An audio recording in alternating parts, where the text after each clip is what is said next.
Live from our Hooper Stadium on the campus of Nevada Union High School. Touchdown Productions, beginning our 14th exciting season of local high school sports television, is proud to present Nevada Union Minor Football. Tonight, in the opening game of the 2010 campaign, your DVL and Division I section champion, Nevada Union Miners, take on the Nevada State champions, the McQueen Lancers. It's the first ever meeting of these two championship teams, and all the football action starts right here, right now. It's your NorCal Game of the Week. It's a warm night here in beautiful Nevada County, in the glow of last season's sectional championship. Gets the Nevada Union Miners ready to face a new opponent in the McQueen Lancers and begin a new decade of excellence under Dave Humphers in his 20th season as the head coach of the Miners. Good evening, football fans, wherever you are across our worldwide audience. Jim Adams here with you tonight, the voice of Nevada Union Minor Football, along with my regular sidekick, Paul Brown. Producer and director, Inside Commander 2, is, as usual, Gil Dominguez, and of course the rest of the Touchdown Productions sports crew in place for our first football game of the year. Alongside me, as I mentioned, Paul Brown, back for another tour of duty on the Game of the Week. My partner last year for the Miners' thrilling playoff run and eventual section championship. Thrilling is right, huh, Jimmy? And I can't tell you how happy I am to be back, sitting right next to you here. It seems like it was just yesterday that we were celebrating at Amos Alonzo Stagg Stadium in the pouring rain. Remember that? And watch the Miners defeat Monorail Trail for the section title.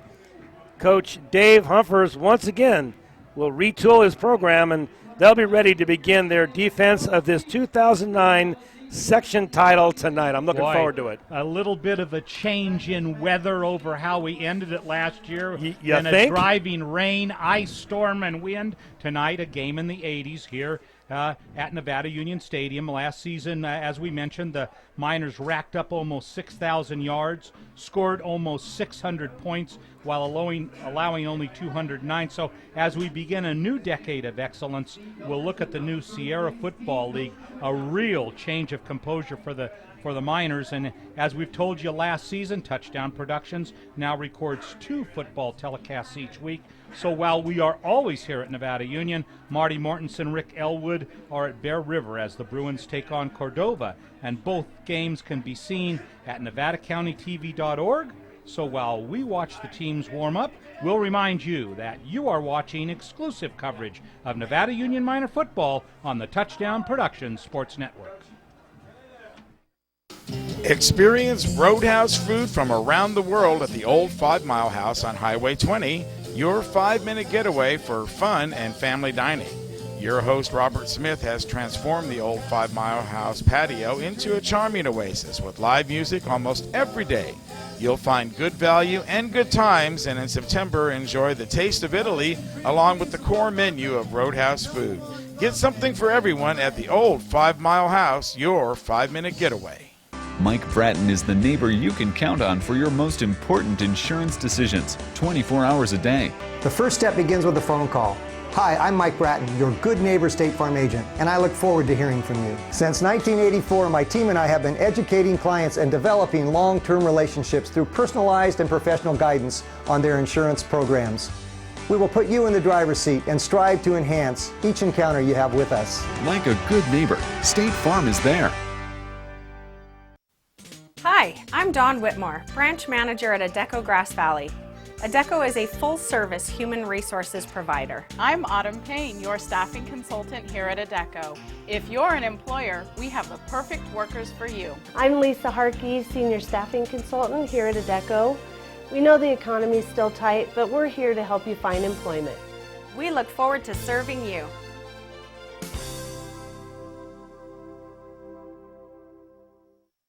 Hi, I'm Larry Ingersoll, Chief Title Officer and Manager of Placer Title in Grass Valley. Welcome to Placer Title's new office at 380 Sierra College Drive, Suite 100, Grass Valley. Placer Title's been in Nevada County since 1995 and has supported all the local athletics, and especially minor football. So remember to look for Placer Title at our new home on Lytton Hill near Sierra College at 380 Sierra College Drive, Suite 100, Grass Valley.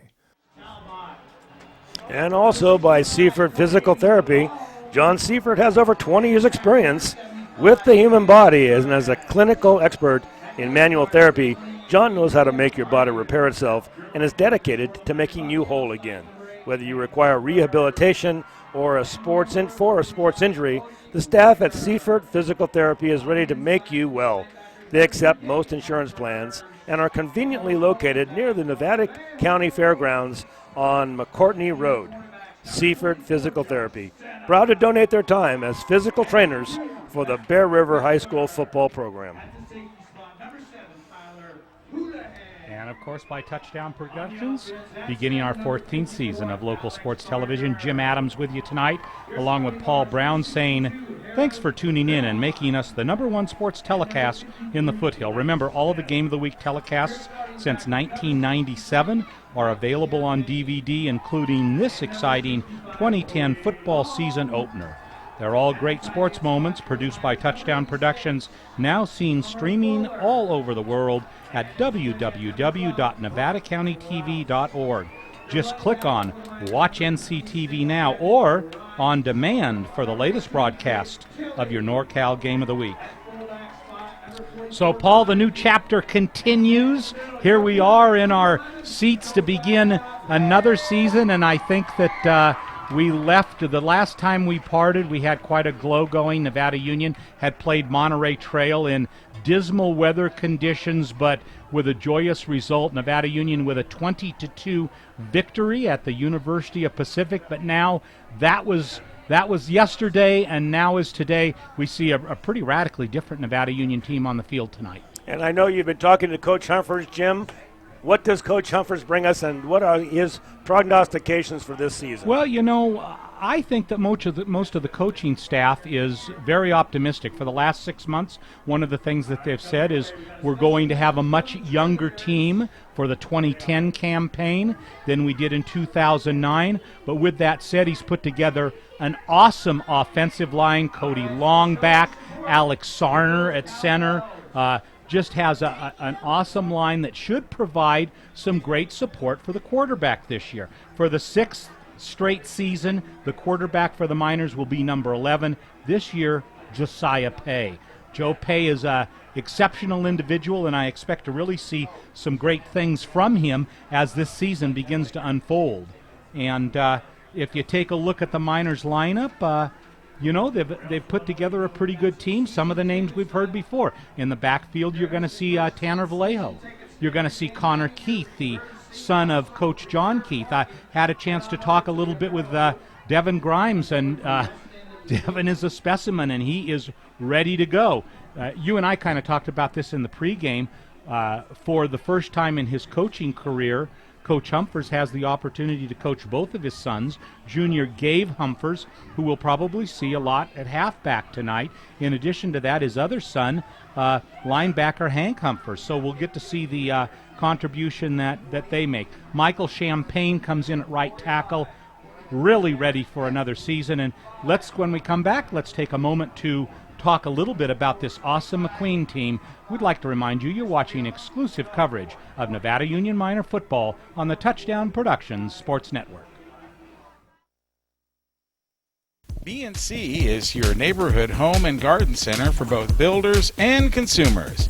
They carry everything you need. In their garden center, you'll find a complete nursery along with expert advice on trees, shrubs, perennials, and garden enhancements.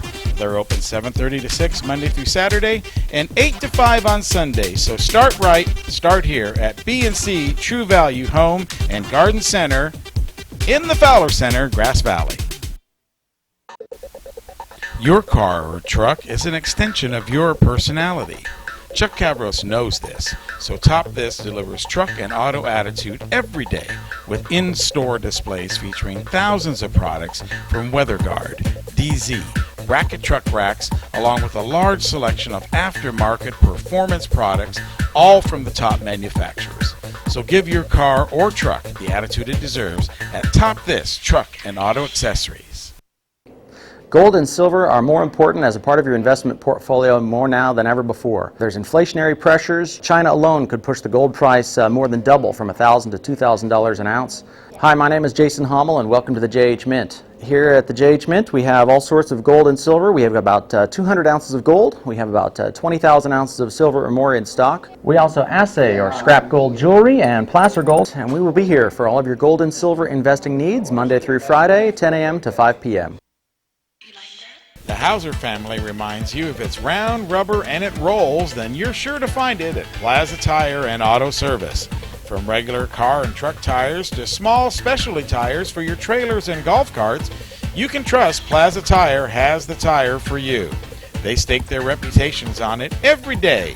Plaza Tire and Auto Service. Auto repair done on your schedule, not theirs, in Penn Valley, Nevada City, and in Colfax. Walker's Office Supplies. Mike Anderson and his family at Walker's Office Supplies specialize in ways to make your business and home become more efficient. They carry thousands of products, from printering to pencils. You can shop in the store, order over the phone, or on the net at walkersgv.com, and they'll deliver it usually in just one day. Walker's Office Supplies, 535 Main Street in Grass Valley. There's the Sierra Football League. Miners in tough company this year. Del Oro, Granite Bay, Rockland, Roseville, Wood Creek, the four teams below Nevada Union. Paul, those will just be awesome games. They'll be wonderful games to see, and I certainly think that Nevada Union will have their hands full with each of them. Now we're going to have, I believe, on the field, we have the national anthem.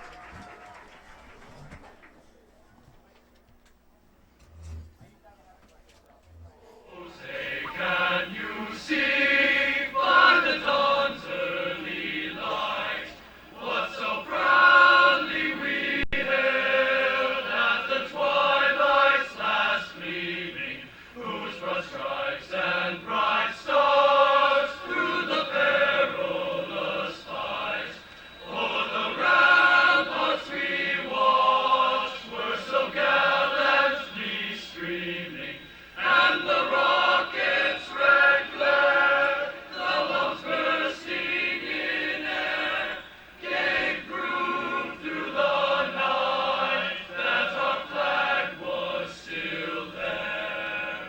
Oh, say does that star-spangled banner yet wave o'er the land of the free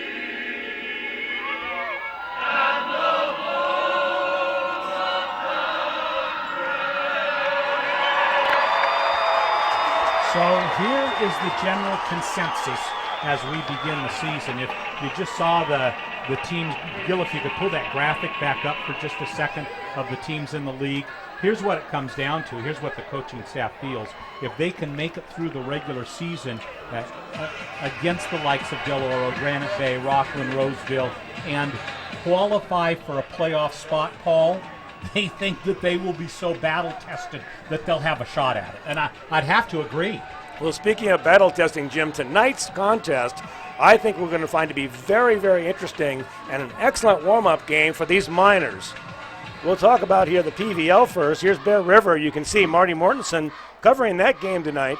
And there is obviously there's one team missing there, Jim, and that would be Whitney. Whitney, the juggernaut over the last few seasons, being taken up a league. And as you can see, though, all the old foes are there. Placer, Colfax Center, Foothill, and Lincoln. Placer being the favorite in the league this year. Let's focus for 1 second, though, Jim, on this Lancer team. The McQueen Lancers from the Reno area are a 7-time state championship. They are a tough, power eye team, very good size. Coming back, they've got 3 starters on offense, 6 starters on defense, 2 of which are all high desert team juniors, and they will be playing tonight. We'll talk about them as the game gets going, and we're going to start out, looks like, with a flag, Jim. And the ball goes out of bounds. Lawrence Reese with the kickoff. And so good field position will come McQueen's way on the opening kickoff. And, you know, Paul, the last 2 seasons, we've kind of had the blessing of having a very, very solid kicking game for Nevada Union with Brogan Jantz doing the punting. And so it'll be very interesting to see how the special teams unfold tonight. And let's face it, at this level, a good kicking game can make you a lot of good field positions and win a lot of football games for you. That will be one area that Coach Humphers will test. And let's take a look here. We had our first penalty flag of the game, in which they're giving Nevada Union a warning to back up already. Let's talk about this Lancer squad. At quarterback will be Christian Stolo, and he's going to have as wide receiver Rollin Stallworth will be one of his prime targets. Nick Shepard in the backfield. You'll see him come in at number 5, will carry the ball for the Lancers. And as Paul mentioned, this is an awesome squad. This is a big test. Nevada Union does not really have a soft team on their schedule. This week against the Lancers, next week in Ponderosa, and it goes right on from there. So let's see what happens here. In the backfield, you see Nick Shepard. At quarterback, Christian Stolo. Stolo under center.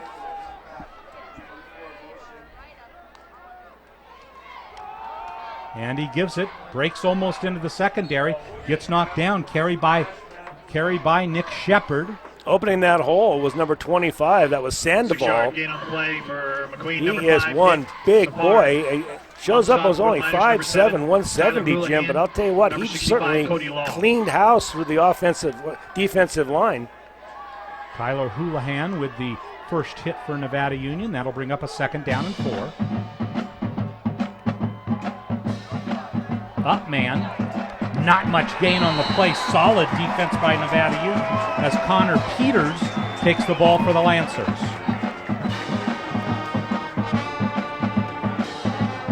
That is no gain on the play. Sandoval, stopped by number 8, Hank Humphers. And Dave Humphers with the initial Tyler hit. Houlihan. 3rd down. Desriel Sandoval behind Stolo on a 3rd and long. In motion is Stallworth. And he's going to look to Stallworth. The left-handed quarterback goes down. It'll be a 4th down, and that will probably cause a punt. So the Miners in their first defensive stand of the season. Cody Long with the tackle, and Long last season we saw him play totally on the offensive line. Paul, we're going to see him go both ways this season. And thank goodness Cody was out there with his speed, managed to get Stolo down.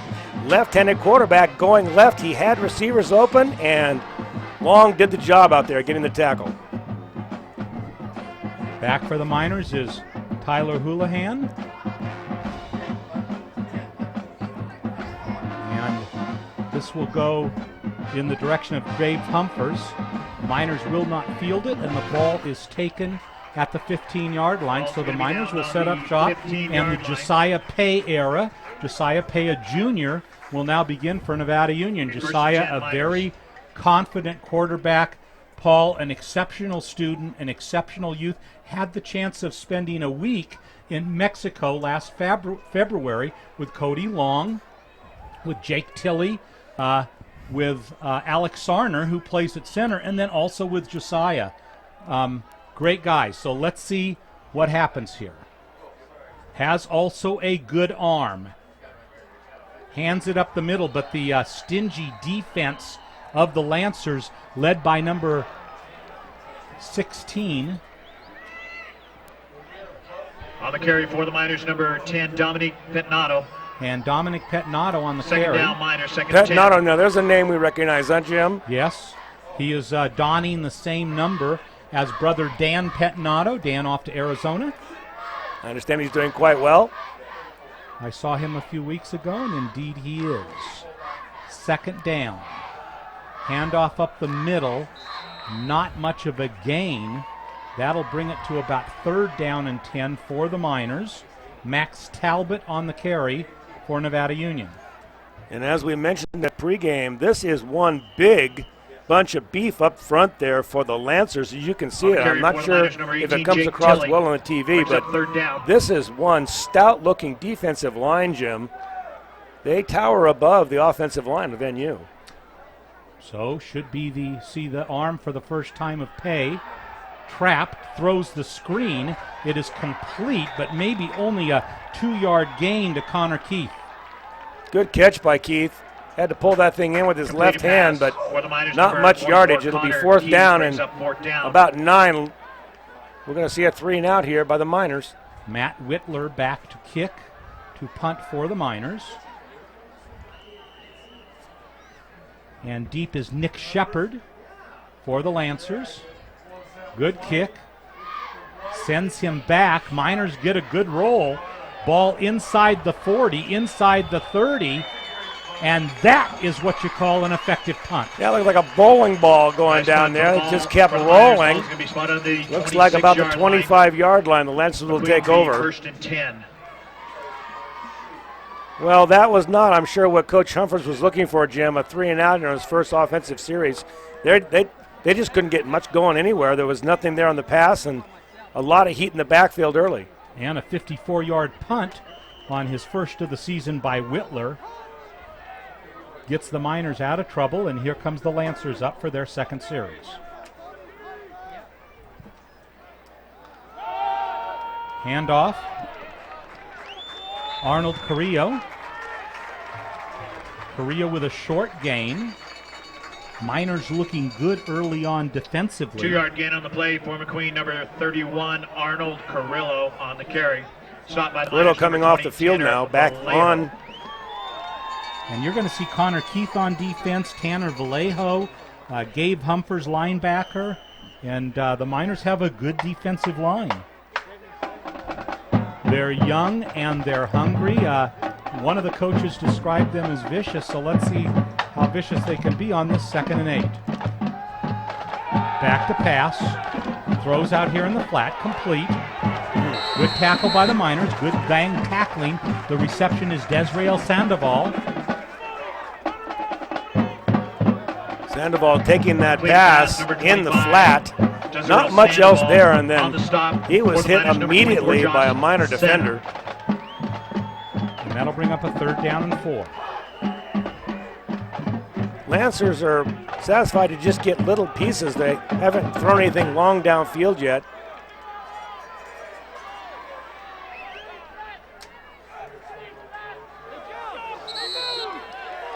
And flag comes up. Flag on the field. I think we had an offensive line move. Max Talbot of the Miners signaling that it is against the Lancers, and that will take them back to a 3rd and 9. I think that was number 76, Shane Wicks. He set and then reset. And that'll cost him 5 yards. Now it looks like, yeah, we've got what? 9 yards, 3rd and 9 here. Passing situation, Jim. Clock is supposed to start, but hasn't quite started yet.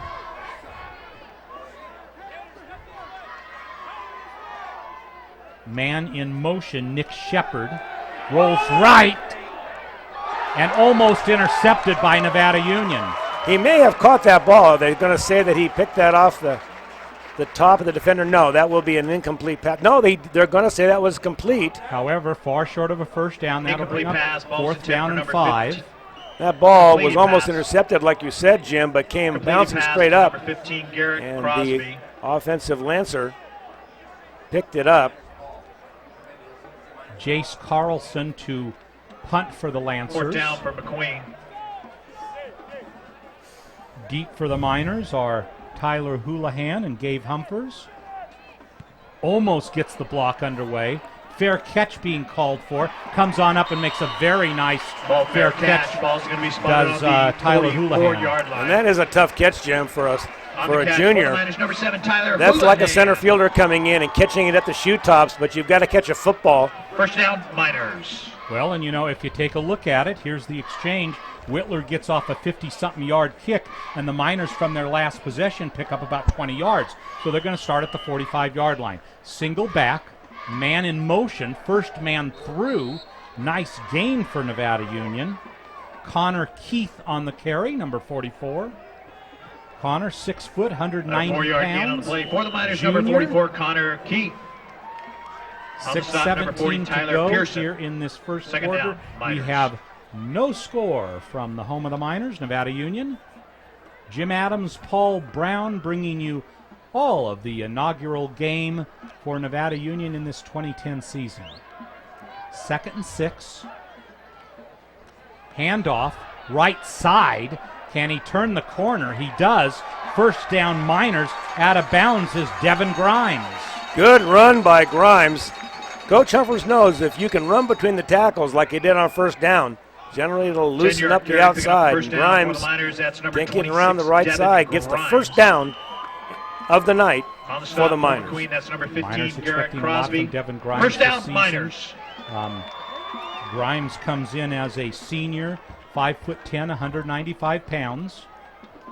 So Josiah Pay has registered his first down of this campaign. Another man in motion, sends it to the man through. Good defense by the Lancers as they really plug it up at the line of scrimmage. As again, it's Connor Keith on the carry. About a yard gain on the play for Nevada Union. That's number Josiah 44, coming to Connor the Keith. sideline looking for a play. Stopped by number 77, Moses Katoa. 2nd and long. And he's going to be tackled. That play was a option play.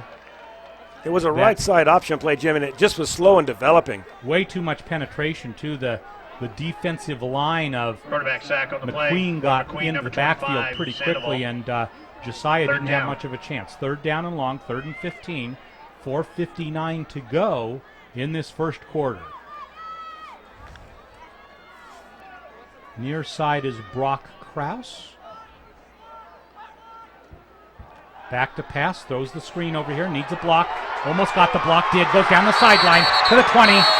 Steps out of bounds at the 28-yard line, and the Miners will be just a little bit short of the first down. So they should be 4th and 1 from the 28.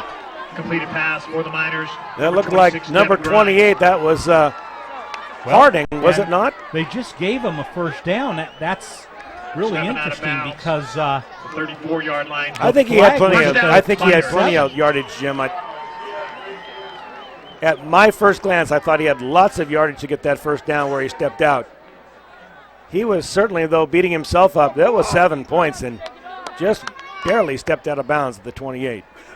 But the Miners register the first down. Back to pass again. He's going to look for Kraus.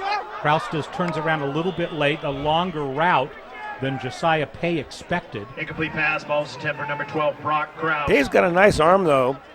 On the Throw it out there on a rope. Number 1, Roland Stallworth. 2nd and 10, Nevada Union. So let's see if Nevada Union can take advantage of this good field position. 2nd down, 28-yard line. Well, and one of the things that is important, Paul, is against this McQueen team, when you have a drive like this going, you need to put the points on the board. Absolutely. You need to get them when you can get them. Very clean first quarter, though, for first game of the season. No laundry on the field so far, or very little.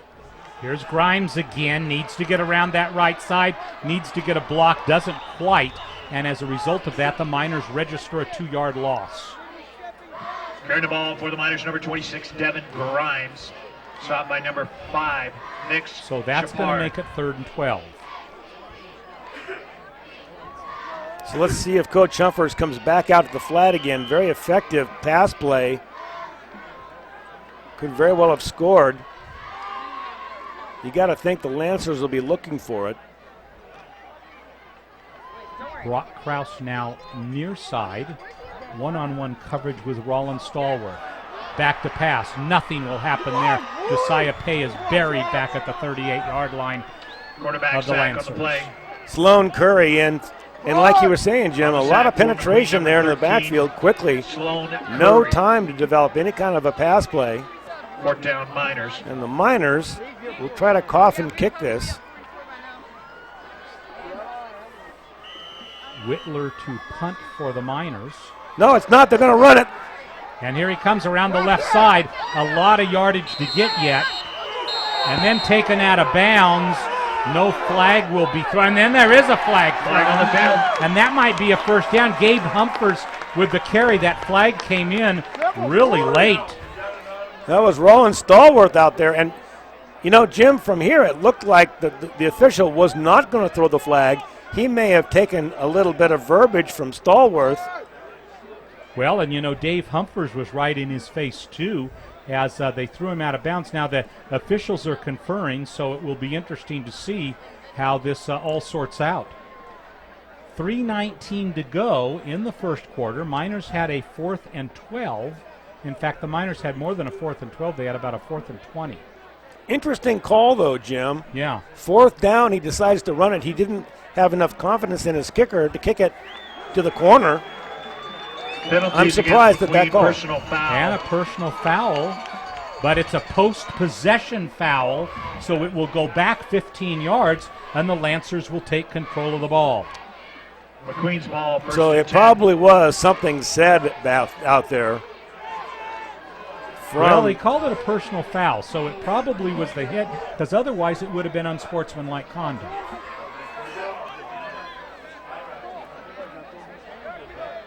And the Lancers will take over at about the 19-yard line.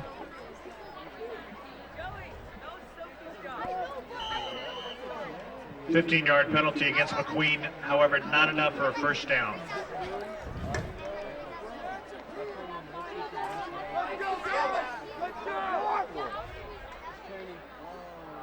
Niners move a little bit defensively. Stolo may be changing the call. First man through, but not really much there.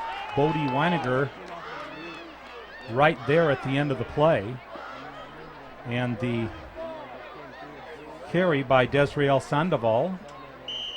Sandoval doesn't stand very high, but I'll tell you, he runs like a fullback, Jim. He runs low to the ground, very powerful, hitting the line. 2nd down and 7. Ball at the 21.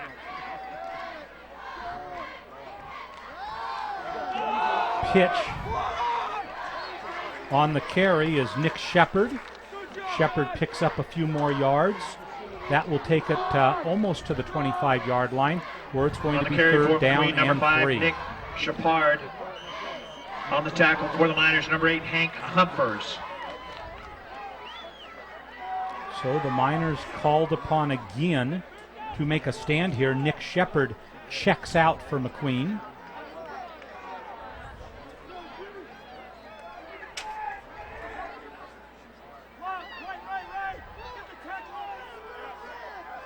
Strong side left for McQueen, and that's where they will go. Tries to break outside, gets the first down on the play.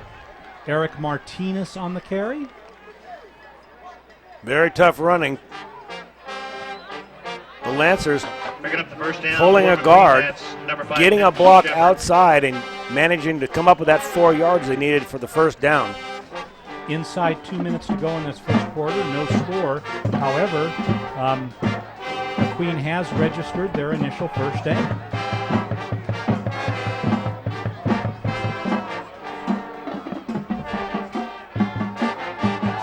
Back to pass. Has several men in the pattern.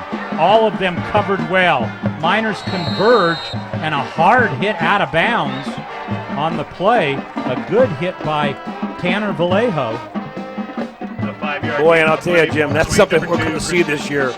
Tanner Vallejo can just lower the boom when he wants to. A big, moving, mass of energy, Vallejo on a defense. We saw it last year. I'll tell you, he was close to being out of bounds when he made that hit, too. Well, kind of hard to see from our angle, but it'll make it a 2nd down and 5 with exactly a minute and a half to go in the first quarter. Back again, looking over the middle.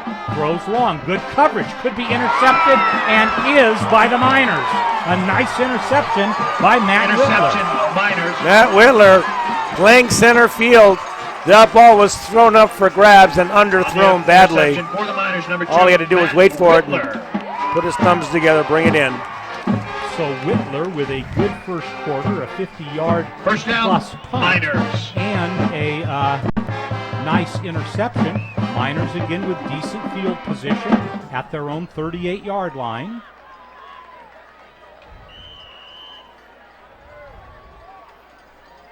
Let's see if Josiah can get some time now and execute a pass play. In the shotgun. Throws long, Brock Krause incomplete. And one thing that you kind of have to note, Paul, is that McQueen is going to continue to bring the linebacker until the Miners find a way to pick that up. Absolutely right. In fact, Josiah, you can see evidence of him being a junior.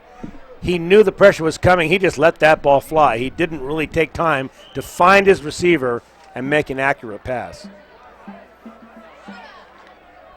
Jake Hoffheinz checks in for Nevada Union, and Connor Fuller comes out for the Miners, a 2nd down and 10. The referee timeout on the field. I wouldn't be surprised if Coach Humphers puts a screenplay in here. With this kind of heat from his linebacker, from the Lancer linebackers, it'd be a good call. And we got timeout on the field, Lancers. And the Lancers take a timeout. So with 1:17 to go in the first quarter, this game knotted at 0. Nevada Union has a chance to regroup on a 2nd down and 10. And, you know, I think, Paul, it's safe to say that a first game of the season like this is kind of a way to iron out some of the wrinkles and to kind of feel your players out, and that's part of the progress. So for Nevada Union, you kind of see that feeling out process. You do, and this game it's like a fist fight. Both teams are jabbing, they're jabbing, they're jabbing, they're feeling out the line. None of them are finding anything very soft. The passing game isn't really working for either team so far. I think we're still in the feeling out stage. Well, if the Miners, what they boast about is their offensive line, a really strong O-line, one of the things that they're going to depend upon all season. With that said, they're going to have to pick up this McQueen scheme left to go in the first because quarter. It's certainly causing Pay to either get sacked or rushed on almost every occasion. So with a 2nd down and 10, they probably will guess pass again. And Pay is in shotgun formation. Back to pass. Again rushed. Taken down for a big loss by the Miners. Sack on the play. Eric DeLucci Number 30. in the Miner backfield to make the play. Miners will lose 14 yards on the 30, play, and Eric that should bring up a DeLucci. 3rd down and 24. We are inside 1 minute in the first quarter. And Jim, DeLucci came in there untouched.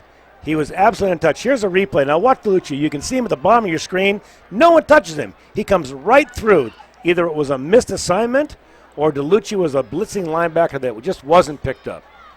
So 3rd down, draw up the middle, but right into a bevy of McQueen players is Connor Keith. On the carry for the Miners, number 44, Connor Keith, stopped by number 44. And so the Josh Miners in Felt. punt formation, having Brings lost up about 4th down. 15 yards on this particular possession. And a punt for the Miners, number 2, Matt Whitler. Whitler to The punt. backfield, number 5. And it's blocked. It's going to be a Blocked. touchdown. And it is a touchdown for McQueen. Touchdown, McQueen. Once again, untouched through the line. Mike Harrison with the block and the recovery for a touchdown for McQueen, and they On the block lead punt, 6-0 credit number 11, with Mike 4.3 Harrison for seconds to McQueen. go in the first quarter. And I got to tell you, Harrison darn near beat the ball back to the center. Nobody touched him.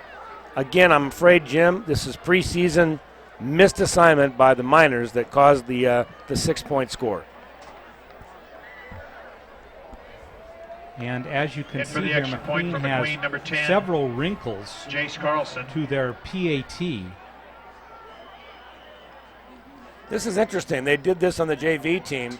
They come up to the line and then they all move together and it'll be an unbalanced line left or right after they line up, and they decide if it's going to be unbalanced when they set.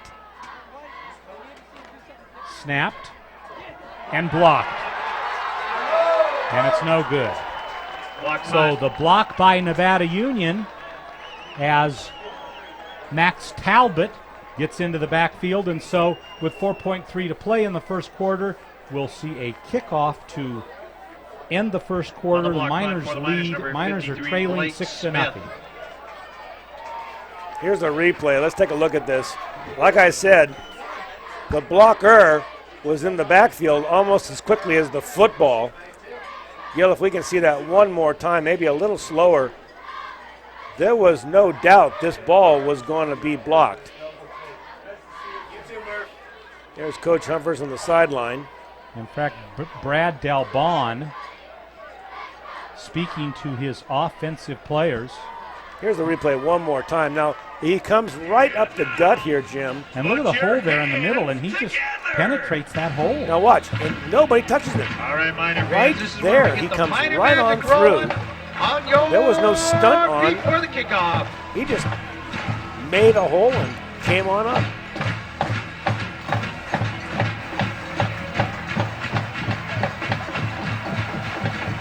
So in all practicality, this should be the kickoff that ends the first half, first quarter.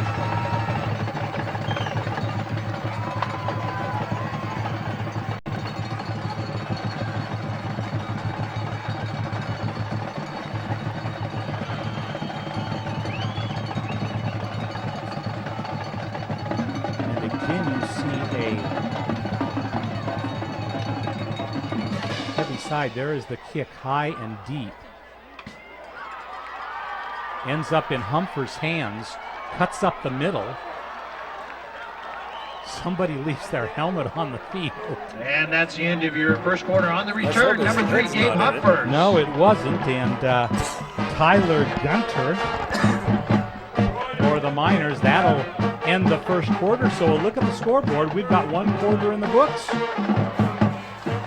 And the Miners trail to the McQueen Lancers 6-0. As we get to take a look at the band.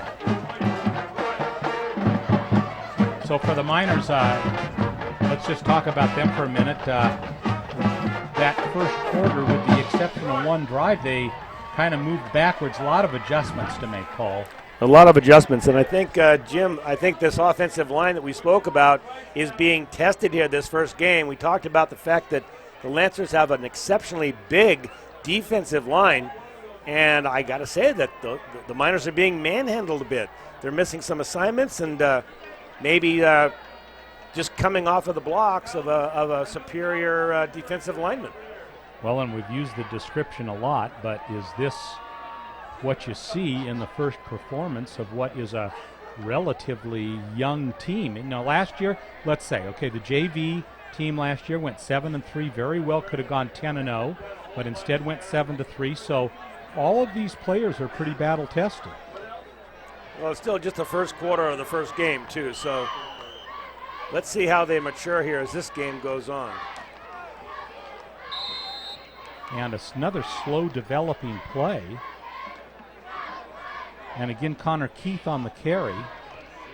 And he may get a yard, so that'll make it 2nd and 9. On the play is number 44, Connor Keith.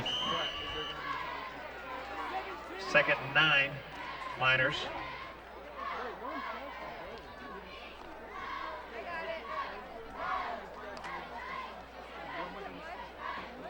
Keith again in the backfield, just to the right of Josiah Pay. Pay back, heavy pressure again, throws, but that's going to be intercepted. And out of bounds on that play Interception for the play. McQueen Lancers. Number 40, Tyler Pearson. Goes number 40, Tyler Pearson. So Pearson defending first down for the Lancers. for McQueen, and McQueen will start this series in the best field position they've had at the Miners' 31-yard line. And you can see Josiah here. It is play action. Once it's play action, then he gets hit, but he gets the ball off. Just as the ball is released, he is hit, and it comes up way short. Even if the ball, Jim, had gotten off, I don't know that that receiver was going to be open. Well, and I think it was double coverage. Paul, that's what happens when you're severely rushed, and Pay has pretty much been rushed all night. Well, Coach Humphers needs to maybe make an adjustment on his play start, 5-yard calling penalty against McQueen. for that rush. Draw plays, screen plays. Well, establish yourself up the middle. He's got to find something that's working. That's exactly it. So McQueen takes a 5-yard penalty. And so instead of a 1st and 10, it'll be a 1st and 15. Early moments here of the second quarter. From Art Hooper Stadium on the campus of Nevada Union.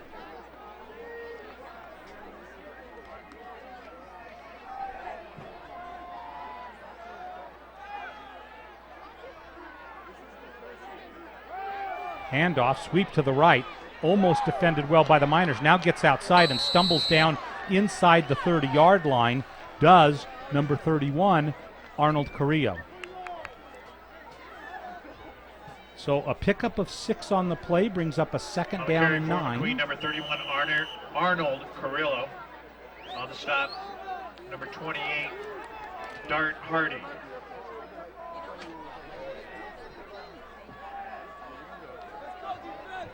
Nick Shepard in the backfield with Stolo. High snap. That'll go to Shepard. Finds a nice hole up the middle. In fact, a big hole, and is finally dragged down inside the 15-yard line by Tyler Houlihan. Boy, Houlihan with that shoestring shackle, Jim. That had 7 points written all over it. They're lucky that they didn't. That they had that last defender. Here's the replay on it. Touchdown saving tackle. Great running. Good, hard running, very quick. Touchdown saving tackle is right.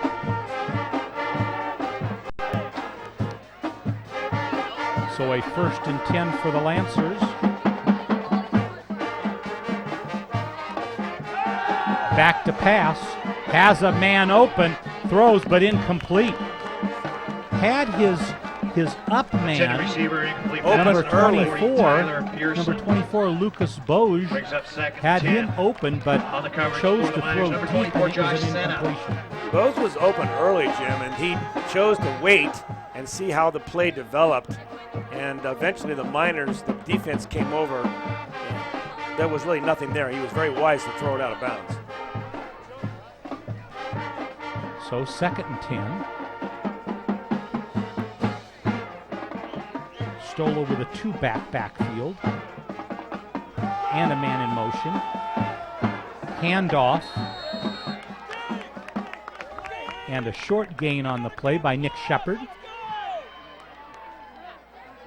And that'll bring up a 3rd down and 8.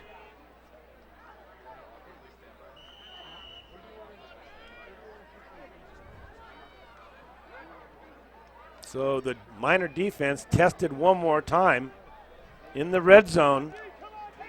3rd down and 8. You know, Paul, the defense has played well so far tonight.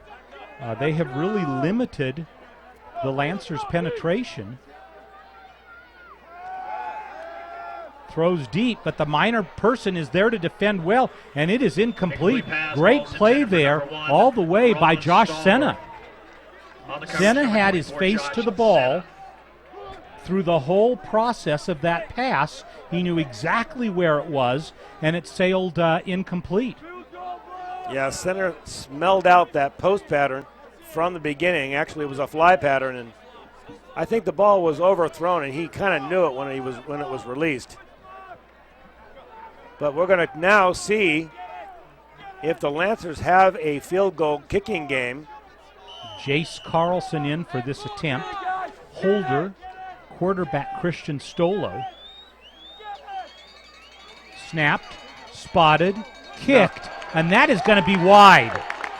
No good. That is going to so be a the non-kick. Miners dodge a major bullet there, Paul. And you know, you got to say right now the Lancers are the stronger of the two teams on the field, but the Miners, they're right there. They're only down by 6 points, and They have possession of the ball. 9 minutes, 20 seconds left in the second quarter.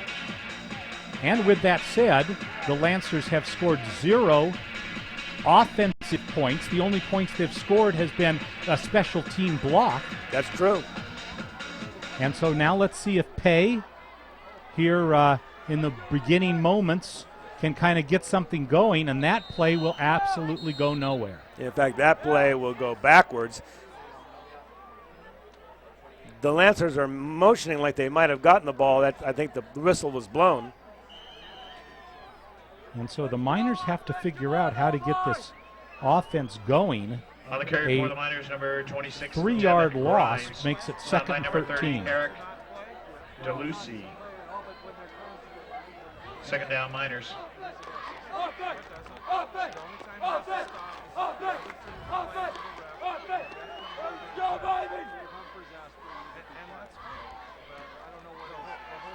Pay takes the ball himself, gets back almost to the original line of scrimmage for this drive to the 20, and I hate to say it, but that's one of the more powerful run plays that we've seen the Miners do. I said to prior to the game, I said to Josiah, who's going to be your main runner in tonight's contest? And he says, I think it'll be me.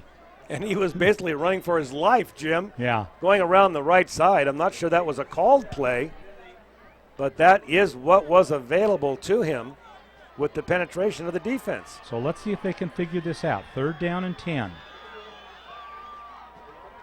Back to pass. Here comes the rush. He sidesteps it. Now he's going to have to run for the first down, and he's not going to get close. Pay gets to about the 24-yard line of Nevada Union, and that will bring up a 4th down and 6. And I don't want to beat a dead horse, Jim, but did you see the way that pocket collapsed in on him? Well, and Josiah had to dodge the rush in order to get into the open, and the Lancers secondary just pounced on him. Yeah. Nick Shepard. Bad snap, but he does a good job of getting that one away. Calls for the fair catch and takes it at the 42-yard line of the Lancers. Perhaps Coach Humphers could put a safety valve in. What Josiah needs is somebody to dump that ball off to when that pocket collapses on him like that. He's got his 2 backs in. He's got at least 1 back in just to block, and perhaps he can release that or go to his tight end. Well, in all reality, Paul, what he needs is a little bit more time to be able to make a selection. So this Lancers defense has been overwhelming, and now we see the offense for McQueen back on the field. 1st and 10. Gives it to that second man. Very nice play by Nevada Union there. Has great penetration by Tanner Vallejo, I believe, to make that stop. Vallejo number 20. Nick Shepard. Nick Shepard on the carry. Number 40, Kyle Bush. And that actually is a 2-yard loss. Inside 7 minutes to go in the second quarter. Nevada state champion McQueen leading 6-0 here at Art Hooper Stadium on the campus of Nevada Union High School. Man in motion, but back to pass. Lots of times to throw. It's complete, but another nicely defended play there for the Miners. A sure tackle by Tyler Houlihan. Number 5, Nick Shepard. And Houlihan was right off the ball, beat his defender. Very good tackle. Excellent defense by the Miners. And Nick Shepard on that reception. Only a 2-yard gain for McQueen, and that'll put them in a 3rd and 10 position.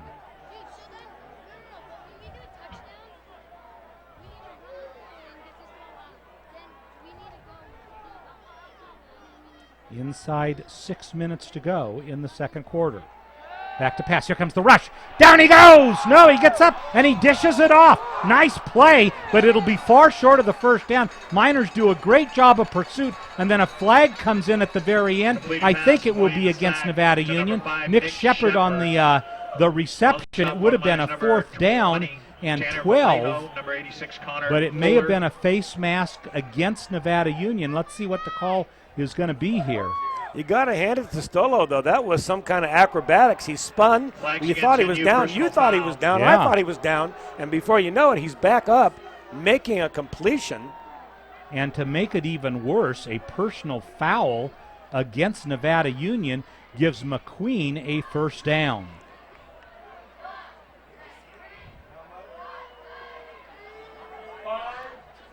I didn't get that signal, Jim. Did you see what the Well, personal they're- foul was? No, but it was right there at the end.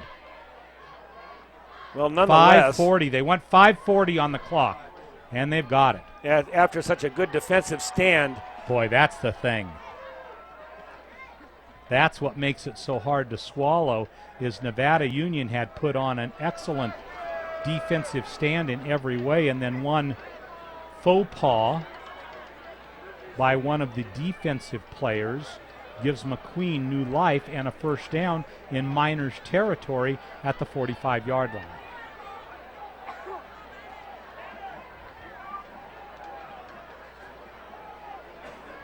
and boy, you don't want to give this team any more plays offensively. They seem like they're just about ready to break it. Handoff to Shepard. Miners try to converge, but instead he turns it into a nice gain of about 7 yards. Picking up about Nick 7 Shepard yards on the play for McQueen. That's working number the 5, back Nick position Shepard. out of the shotgun, On the tackle for the Miners, picking number his way 86, around Connor the right Fuller. side. Second down. When he carries the ball, Jim, you get the impression that there is no designated hole. He's going to make the hole. The hole is where the hole is. And he just darts around until he finds some kind of room to run. Trevor York near side. Handoff. Miners with a good play there. And in fact, he didn't hand off. Stolo kept it, went around the right side, but instead of Quarterback keeper gaining loss on the yardage, play. That was number lost 2. about a yard. And Chris that's Stolo. going to bring up a third down and 3.5. And that was On the tackle Brody for the Miners, Weininger number 45. picking him up. Cody Did you see Winiger. him pick him up and just Yes. basically slam him to the ground?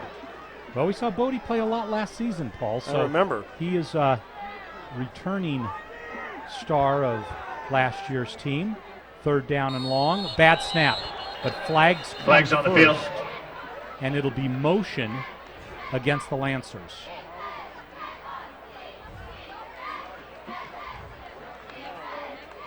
Well, and the Lancers Penalties really against caught a McQueen. break False start, call. 5 yards. That snap was well over Stolo's head.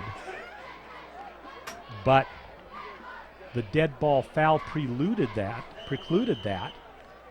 And with 4:27 to go, it'll be a third down and 10. I'm trying to get the clock started here.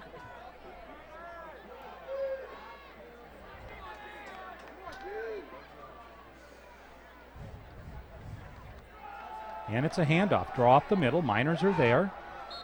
Again, Nick Shepard on the carry. Met first by Tyler Houlihan. Houlihan having a very good game tonight.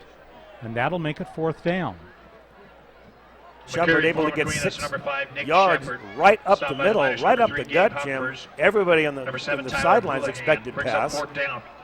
Third down and 9, and the Lancers, I think they're going to go for it. They're going to go for it here. They're going to call that a 2-down situation. Fourth down and 3. Maybe they're going to try to get the Miners to come off the line of scrimmage, and they do. Timeout, McQueen. They do try that, but it doesn't work. Stolo calls timeout, and I would think now the punting unit will come on support it. for McQueen. That's a very wise play Saturday, by the September coach 25th, of the 6 p.m. Lancers. at the Grass Valley Coach Vets Building. Jim Snelling Come have an had a evening of fun timeout to while burn, supporting our football so he team. figured he'd try to make Buy the your best of tickets it, over maybe at the get a hospitality desk. get a Also Miner enter to win come a off free sides, NU football give him a free sweatshirt. first down, but I would guess he was going to burn that timeout anyway. Well, and you know, from an offensive point of view, Nevada Union Also got some great food probably cooking out there is at the saying West to End of the themselves, stadium. wow, we've Those got a lot of work world-famous to do cheeseburgers, in cheese the bacon remaining burgers moments of put this on first by half, and then all of a FFA. second half. for the Also some root beer defense, floats cooking over there. Paul could Beast have end of the asked stadium. much more of a defense pizza, against a hamburgers, hot tough dogs, the McQueen works. team. Absolutely. Either end of And, the stadium, we you know, got the you covered, defense so is grab a keeping bite. this team in Also, the ball if you're game. over at the Let's West face End, it, Jim. grab some of that NU apparel. The show your Lancers support for the big have blue had and gold. moments And wear a hat, where t-shirt, they've whatever gobbled up floats. some big yardage, but they haven't been able to score with the exception of that one defensive block. Well, and the defense, of Well, course, happy wasn't birthday on the to field Zoe for that Maddox. play. Happy birthday, Zoe. That was a special teams block by the punt defense unit of McQueen. And you know, if you think about it, I believe it was Connor Keith who just stepped out of bounds with a touchdown run. I think that was Devin Grimes. Was it Grimes? Okay. Well, so, you know, we're a few inches away from this being a tie ball game. So punt formation. Here comes the rush, but the kick is a good kick, a very high kick. Calling for a fair catch, but he drops the ball, and McQueen comes up with it. Fair catch call for Let's the see who's on the bottom of that pile. It is number 81. That's Lewis. And there's a flag. The flag is going to be against flag on the McQueen field. here, I believe. And the flag is going to be that they did not give the Nevada Union receiver enough space in order to catch the ball. They were all over him on that. It's true. He had his hand up. He showed fair catch, but my first reaction was he was catching it in the middle of a crowd.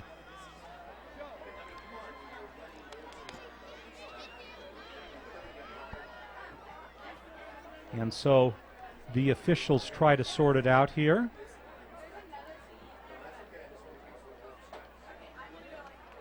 And it is against McQueen, so they're going to say that. Penalties against Gil, McQueen. can you rack that up for us again? Can we take another look Nevada at it? Union ball. So that penalty against McQueen takes away a turnover for McQueen and Penalties, against Nevada interference. Union. With the receiver. Very fortunate break for the Miners here with only 3:30 left in the half. McQueen would have taken over at about the 17-yard line. Now the Miners can mount some kind of a drive. And I guess there's no penalty, there's no yardage to be marched off against McQueen. They're just going to spot the ball where the fair catch Was called. Let's take was another called. look at this. Here's the replay. And here's the kick. First down, Miners. He's in a crowd. Look at that. There's more white jerseys there than there is blockers. Back to live action. Nice hole. Miners pick up some good positive yardage on that play, and that showed some very good progress as Devin Grimes had some running room once he About a 4-yard gain. And broke on flag through. on And the now a field. flag comes up very, very late by the side judge. What could this possibly be? I mean, this was after the play totally was completed, but let's see what they're going to call here. They're talking to the captain. And it's a bench warning Bench against warning McQueen, against McQueen. asking them to step back. But a nice gain for Nevada Union. Grimes picks up a solid 4 yards on the play, and that'll bring up 2nd down and 6. So can they build on that last offensive play?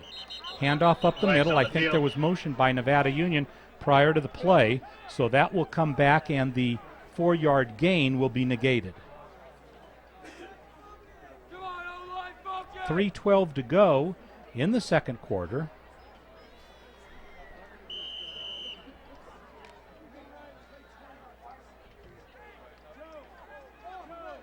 And so what had been a promising 2nd and 6 becomes a 2nd and 11. I want to throw out a happy birthday to minor football player number 78, Colin Sabotin. Happy birthday, Colin. And again, some confusion in the backfield. He's And I gonna think he's going to have to call timeout. Yep, sure enough. He's got the burn one And on Dave there. Humphers goes Timeout right on the into field, that backfield Miners. right now. And you can bet Humphers in the pregame had been very diligent about talking to the players about how they set up and what their assignments were, and it was obvious on that play that there was some confusion. No doubt. And here's Coach Humphers. When this is the way you coach a football team, you get right out there right now. This is what preseason is about. This is why you have games like this, and this is why you hope to get a challenging opponent in an early season game like this. Coach Humphers knows this is a learning opportunity. A lot of juniors in there, Jim. A lot of juniors on the offensive line and even in the backfield. He's going to get this thing sorted out right now. In the final moments of preparation for this contest tonight, Dave's message was concentrate and pay attention, that those would be the cornerstones of tonight's first game of the season. And I think he's probably out there repeating those words right now.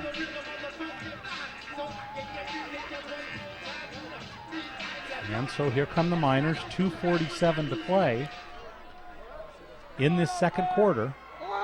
And it's going to be a pass. Now the Miners pick it up pretty nicely. Throws long for Grimes. And he's got it. Nice gain by the Miners. And a beautifully thrown ball, Jim. Pay put it right where he needed to. Caught Grimes in stride. And Grimes comes up. Completed pass for the Miners. That's number 26, Devin Grimes. Grimes comes up limping a little bit, but that will pick up a first down for the Miners. Yeah, I think Grimes got nicked as he was going off the field there. He caught that ball beautifully, though. Here's the replay on this. I'm dying to see it. First down, you guys as good a pass as you'll see in high school. All right, we got it going. Well, let's go back live here. It is. This is live action. And handoff up the middle. Nice gain by Nevada Union. And finally, they're getting into that McQueen secondary. Best running gain of the night. Now here's the pass play. Now watch Josiah. He gets some time. He sets, throws off the front foot, but lays a beautifully thrown ball right in stride. How could it be better than that? And a nice catch. Here's where he gets nicked. And going off the sideline. And a flag comes in at the end of this play. It looks like it's in the area where they would be calling holding against the Miners. Shot block. Penalties against the Miners, shot block. And that is going to be a big penalty.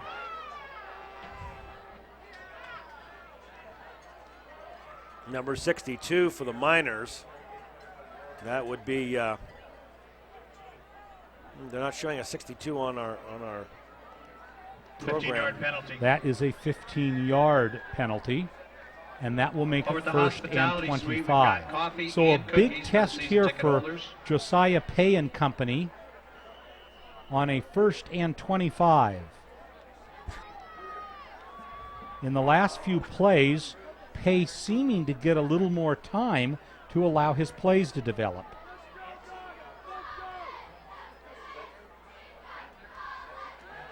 Back to pass. They pick it up. Throws down that sideline. And it is complete. And that appears as though it was Dave Humphers on the reception. And Humphers beautifully timed that pass. Didn't let on to the defender that ball was in the air and pulled it in at the last moment right down the sideline. And does that mean that if you give Josiah Pay enough time to throw, he'll hit his target? Here we come. Well, I'm certainly impressed, Jim. Those are two beautifully thrown balls. And there it is right there. 1:52 left in the half. This is the best drive the Miners have mounted all day, Jim. Their offense is finding something. These long passes are loosening up those linebackers, forcing them to stay back. That's exactly what they needed to do. Connor Keith on a carry there of 2 yards. That'll make it a 2nd down and 8. Inside 2 minutes to go. And the ball's on the field and picked up, recovered by McQueen. So a turnover by the Miners and a recovery by Garrett Crosby, and McQueen takes over with 1:20 to play in the first half. Oh, that's just a heartbreak, too. I believe that was a bad exchange. I'm not sure the running back ever got that football. It went straight up in the air and then on the ground. And here's the replay. Let's take a look. I believe it's right here on the exchange, Jim. That ball really never got to the halfback. Lucky he didn't pick that thing up and take it to the house. Boy, and if you show that again, there was some huge holding by McQueen as a Nevada Union offensive player tried to get to the ball. Another flag comes into the mix. Got flag on the field on the carry number 5, Shepard. I'm going to throw out a happy birthday to another varsity player, number 16, Tyler Gettner. And we'd happy birthday, Tyler. like to do a shout out to Sam Hartunian, the big tuna for Nevada Union. Sam involved in a traffic accident last Sunday. Personal foul against There's a Senyo. replay of that.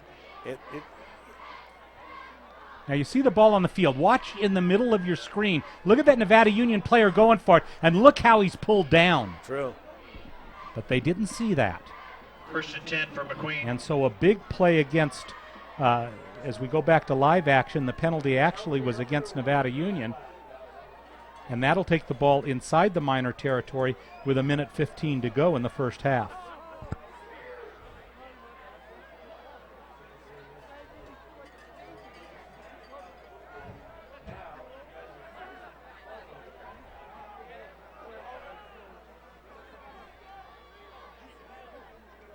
Some confusion And now in the this- field. The back judge is conferring This with the first referee.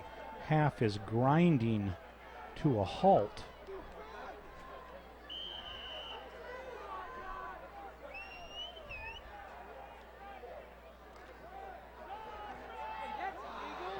And again, a nice play by the Miners defensively. Nick Shepard is stopped after gain on the maybe play a for number 2-yard 5, Nick gain. Shepard.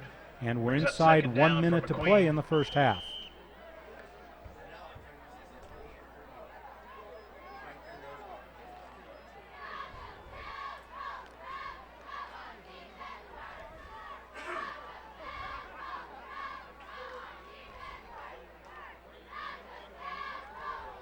Back to pass. He's going to look deep on this one and throws, and it's incomplete. Great throw. It was a great throw, and it was right into the receiving area of number 24, Lucas Bogie, but coverage for the Miners, number 2, um, Matt Whitler. he dropped the ball. Yeah, right in the old breadbasket, and he dropped the ball is right. Looking for that out pattern, maybe get out of bounds after the catch to stop the clock. It tells you the Lancers, though, are going to try and use this last 34 seconds to get into some kind of field goal range.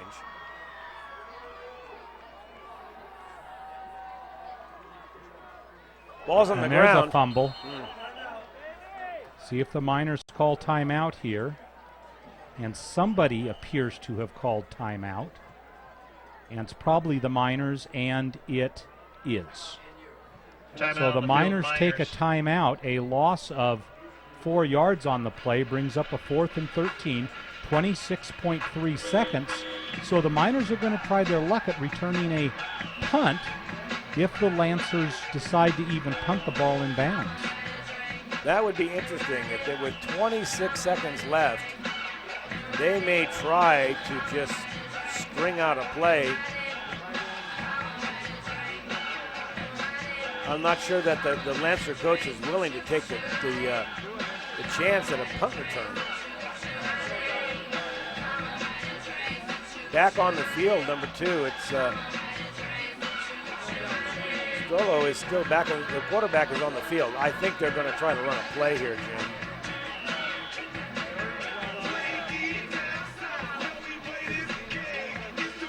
Well, Paul, that doesn't make much sense to me because with 26.3 seconds to play and a 4th and 13, and the punting team finally does come on, Yep, there that they would come. seem a time to play it safe with a 6-0 lead.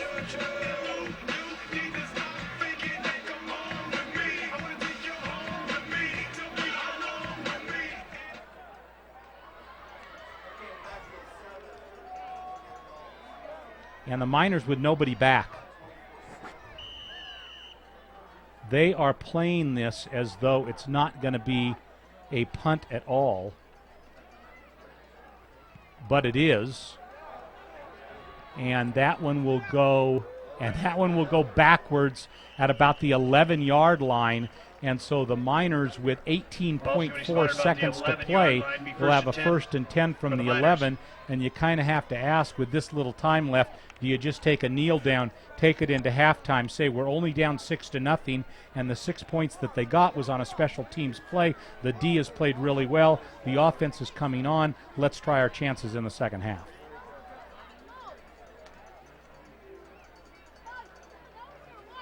Well, Coach Humphers is sending a play. And that play looks like a kneel down. It looks like a knee. It sure does. And so Josiah takes it, kneels down, and that will do it for the first half. So Nevada Union finds themselves in a fairly decent position. They're only down 6-0, and we are at halftime here at Art Cooper Stadium. McQueen of Reno 6, Nevada Union 0. And you take a look at that and you have to say, okay, defense had a good half, Paul. It did. In fact, it was a defensive struggle both sides of the ball. You would have to say that McQueen won the first quarter, Jim. They were the stronger of the two teams. They were getting into the backfield. They were stopping us. Virtually no offense by NU. But then NU showed signs of life offensively here late in the second quarter, making a good drive that ended, unfortunately, in a fumble. It looked like they were driving maybe for a touchdown, maybe for a field goal, certainly that kind of position. But both teams went through their feeling out stage. I think Nevada Union was getting stronger as the game was going on and learning about their what they could do offensively. We certainly did see Josiah Pay and a beautifully thrown pair of footballs. Good long passing when he had time. Got to be impressed with that junior. Well, and you know, you have to kind of think that there's a good possibility that Dave Humphers is back in the locker room and say, okay, guys, we just got done with our first half of the season. It wasn't as good as some of the other halves we're going to play, but you know what? Here's the great thing. We've got 24 minutes yet to play. We're only down by 6 points. We had momentum going into halftime. The turnover at the end on that drive that seemed to be really picking up some steam was, of course, a killer. Right. But, you know, they get out of the first half against a team that is a 7-time state champion of Nevada, and they're down 6.6-0. He's got to be looking at the positives, and he's got to be looking at the negatives, both sides. And there were a lot of positive things.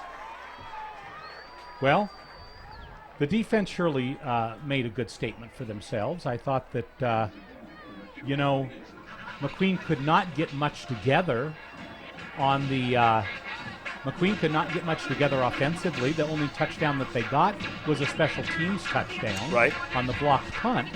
And with that said, the first quarter for the offense of Nevada Union, let's call it challenging. Non-existent. Yeah. And Josiah Pay was kind of saying, hey, give me a little bit of time. And once he got a little bit of time, his passing game was pinpoint. And you know, he got a little bit of time when he started going outside the pocket and started taking the football for himself. Jim, one thing we didn't see in this first half of football, we didn't see an NU back establish himself. We didn't see an NU back making any kind of headway, any yardage. There was nothing around the ends. There was very little inside.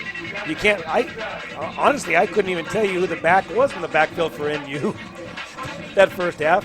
They, with the exception of Josiah Pay. So, well, and with that said, if I was the running backs coach, I'd probably turn to the players and say, okay, guys, now it's time to look a little bit more like we did in 2009 when the running game many times bailed out.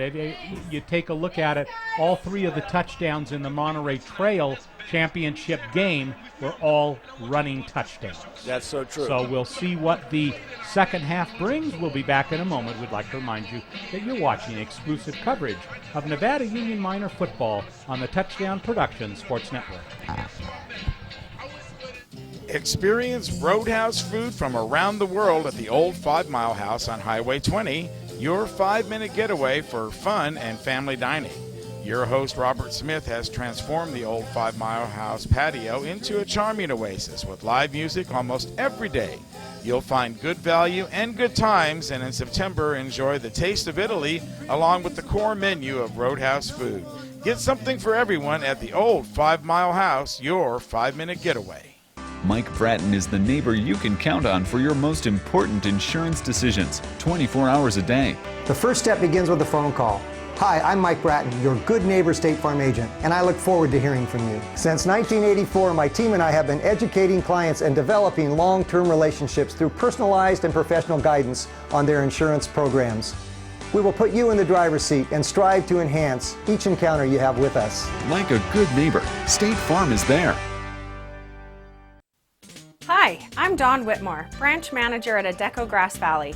Adecco is a full-service human resources provider. I'm Autumn Payne, your staffing consultant here at Adecco. If you're an employer, we have the perfect workers for you. I'm Lisa Harkey, senior staffing consultant here at Adecco. We know the economy is still tight, but we're here to help you find employment. We look forward to serving you.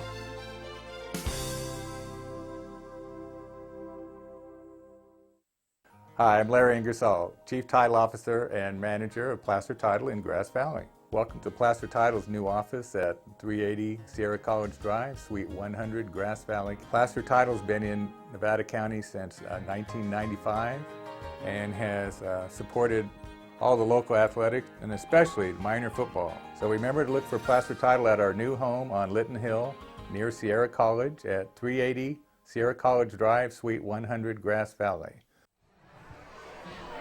And by Seifert Physical Therapy, John Seifert knows the human body and has developed his entire professional life to learn how to make you whole again.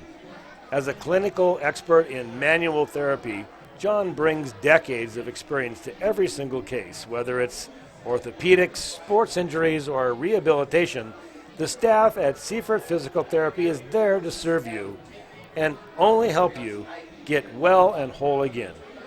Seifert Physical Therapy, proud to donate their time as one of the sports trainers of the Bear River Bruin football program. And by Touchdown Productions, beginning our 4th season of local sports television. Jim Adams with you tonight along with Paul Brown saying, thanks for joining us, and be sure to stay with us after the game when we announce the Bill Slade & Sons Trucking Player of the Game award created by Stuckey Engravers.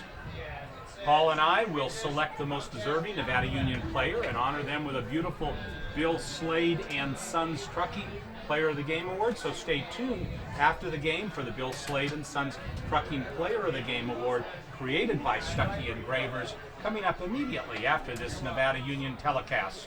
And let's talk about Slade for just a moment and give you a little bit of an update on some Nevada Union things.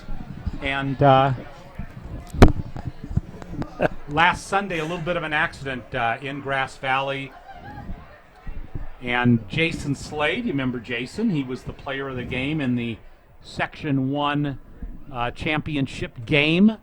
Was involved in the accident. Unfortunately, Jason was in the hospital in a coma for several days. Finally has come out of it, doing better, walking around. A senior who graduated last year, was well recognized at the end of the season. With him, though, was Sam, the big tuna Hartunian, and Sam unfortunately broke a couple of ribs, broke his foot, and the bad news is he'll be out 6 weeks. The good news is that if he rehabs properly, he'll be able to play a commanding role as this season moves on for Nevada Union. In fact, had a chance to speak with Gino Steffen, one of the coaches for Nevada Union, and really lamented the fact that he had lost the big tuna for the game here tonight and for several weeks into it. And definitely they could have used Sam tonight, but hopefully he'll be back here within a few weeks. So, Jim, we were talking during the break about these two teams and how they're sparring, and they seem to be just jabbing each other, no big body blows coming. You know, to go back to what we talked about in pregame, you got to remember the Lancers brought back 3 offensive starters and 6 defensive starters from last year's season.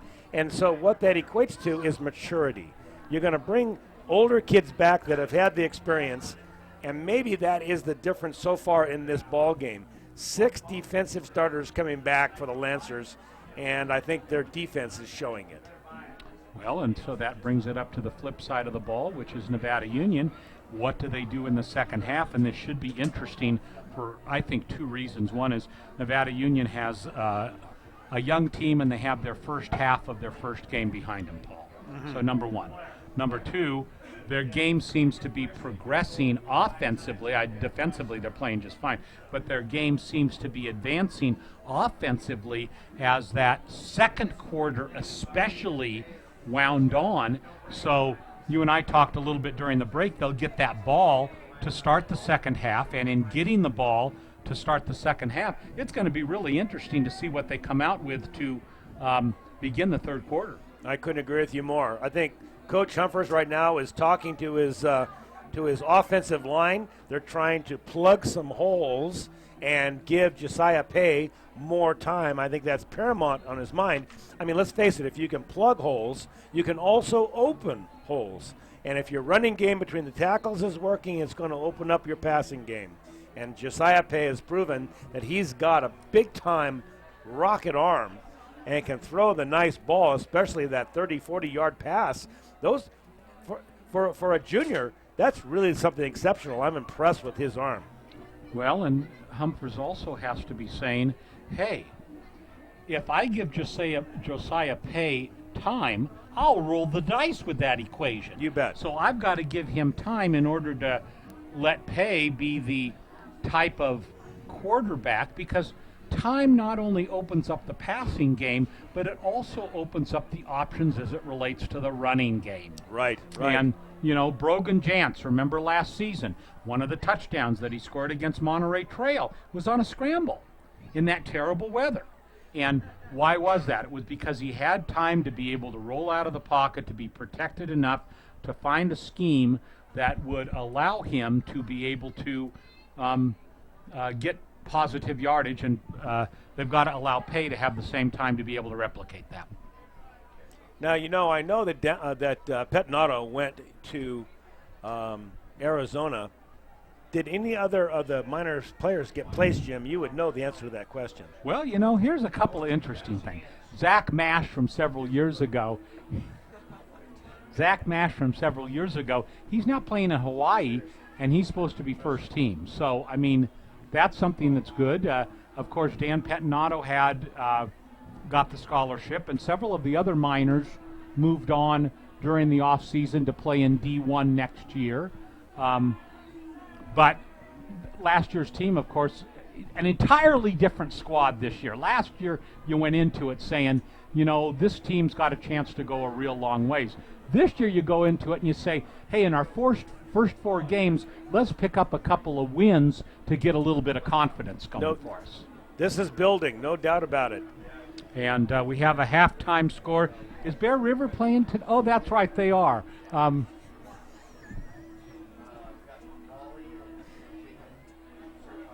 Now, this is a different first half than we're seeing here.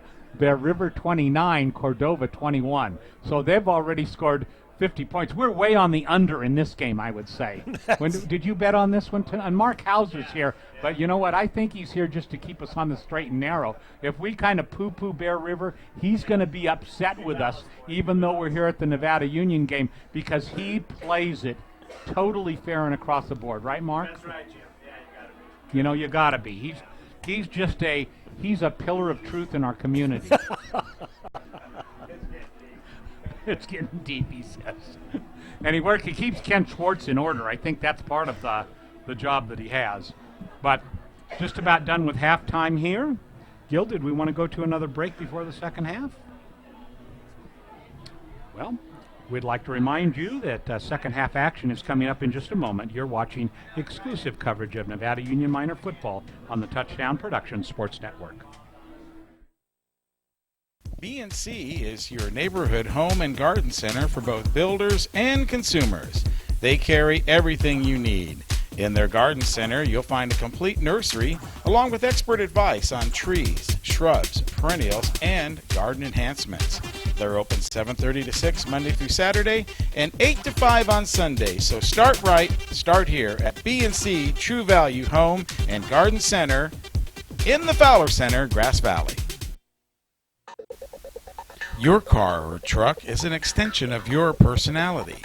Chuck Cabros knows this, so Top This delivers truck and auto attitude every day with in-store displays featuring thousands of products from WeatherGuard, DZ, bracket truck racks, along with a large selection of aftermarket performance products, all from the top manufacturers. So give your car or truck the attitude it deserves at Top This Truck and Auto Accessories. Gold and silver are more important as a part of your investment portfolio more now than ever before. There's inflationary pressures. China alone could push the gold price more than double from $1,000 to $2,000 an ounce.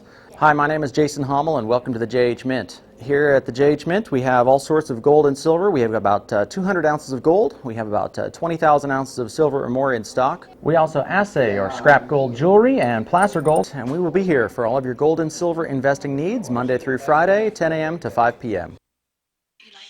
The Hauser family reminds you if it's round, rubber, and it rolls, then you're sure to find it at Plaza Tire and Auto Service. From regular car and truck tires to small specialty tires for your trailers and golf carts, you can trust Plaza Tire has the tire for you. They stake their reputations on it every day. Plaza Tire and Auto Service. Auto repair done on your schedule, not theirs, in Penn Valley, Nevada City, and in Colfax. Walker's Office Supplies. Mike Anderson and his family at Walker's Office Supplies specialize in ways to make your business and home become more efficient. They carry thousands of products, from printering to pencils. You can shop in the store, order over the phone, or on the net at walkersgv.com, and they'll deliver it usually in just one day. Walker's Office Supplies, 535 Main Street in Grass Valley. And of course by Touchdown Productions, beginning our 14th season of local sports television. Jim Adams with you tonight along with Paul Brown saying thanks for tuning in and making us the #1 sports telecast in the foothills. Remember, all of our Game of the Week telecasts since 1997 are available on DVD, including this exciting 2010 football season opener. They're all great sports moments produced by Touchdown Productions, now seen streaming all over the world at www.nevadacountytv.org. Just click on Watch NCTV Now, or, as I often do, On Demand for the latest broadcast of your NorCal Game of the Week. So Paul and I were talking just before we came back from break, and what a story this would be if the Miners could come back, starting with this very first drive, and capture this contest. And you've kind of got to say, Paul, that I know this sounds like a little bit of a long shot at the moment, but they're in a position to be able to make the statement that they need to make. Absolutely true. And they also, this is a very good football team. The McQueen Lancers, they've showed up here, and they're in this football game, and they know it. I would have to say that so far it's been pretty much a draw. They may be ahead on the scoreboard, but they won the first quarter, and I believe that you'd have to say that the Miners won the second quarter. So we'll see who win the third quarter here. Miners will receive, and they will. He limped off the field in the first half, but Devin Grimes is back along with Dave Humphers. And to kick off for the Lancers is Eric Martinez. So, Paul, how important is this first drive of the second half for Nevada Union? I like in a lot of basketball games, Jim, this beginning drive in the third quarter really is a statement drive. I think if Nevada Union can move the ball, even if they can just get 2, 3, 4 first downs, it will really establish them for this second half. Deep in the end zone, so the Miners will have it at the 20. That ball was darn near kicked out of the end zone. Ball's going to be spotted on the 20-yard line. Nice kick by Eric Martinez. And so the Miners at their own 20.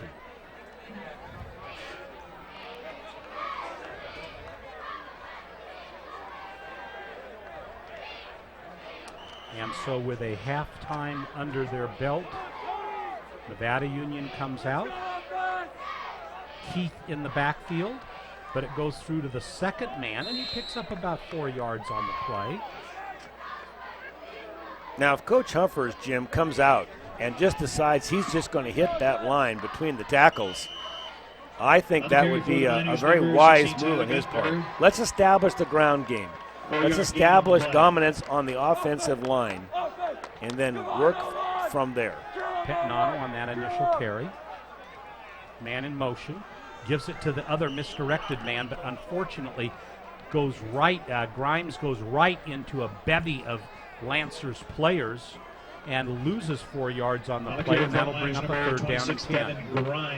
The Lancers defensive line had penetrated 4 yards back behind the line of scrimmage, Jim. They had just moved them off the ball. No time for a counter play to develop.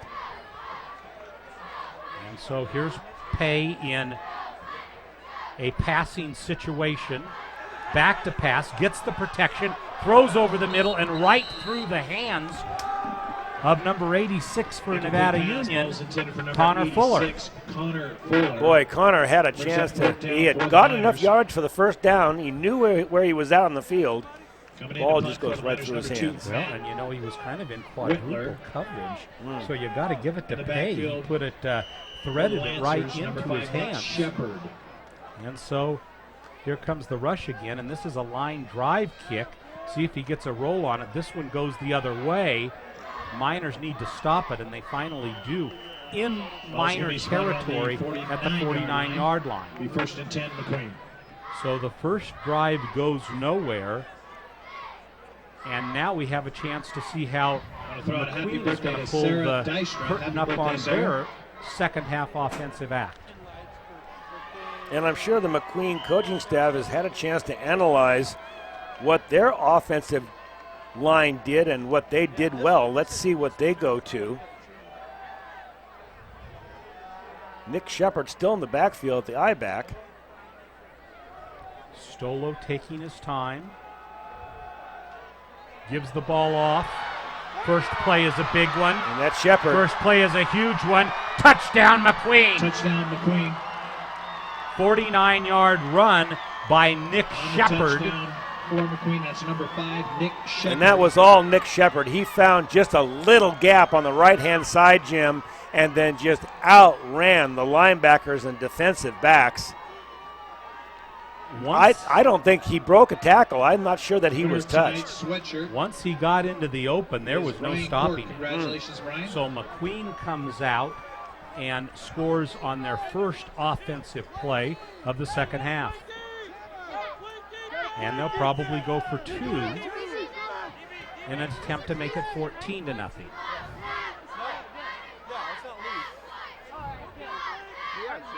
Stolo rolls right, throws, man open. No good, incomplete. So that'll make it 12-0. And kind of puts the pressure on Nevada Union. Now they need to get on their horse and have a sense of urgency in order to get this going. They need to establish something on offense here. Coach Down. Humphers talked about. Here's a replay. Now let's take a look at this. This is some fine running by Nick Shepard. Watch him go to the right. He hits the 6-hole right off a tackle. But look at the great wheels on a very accomplished halfback. Right here, gets a good lead block. That was by Eric Martinez, number 6, and he goes right on through. I'm not sure he was even touched. Right there was the possibility of getting a hand on him, but now it's just all legs as we see Shepard go in for 6. So if the heat were on Nevada Union to score on their first drive, it's especially on them to start the second.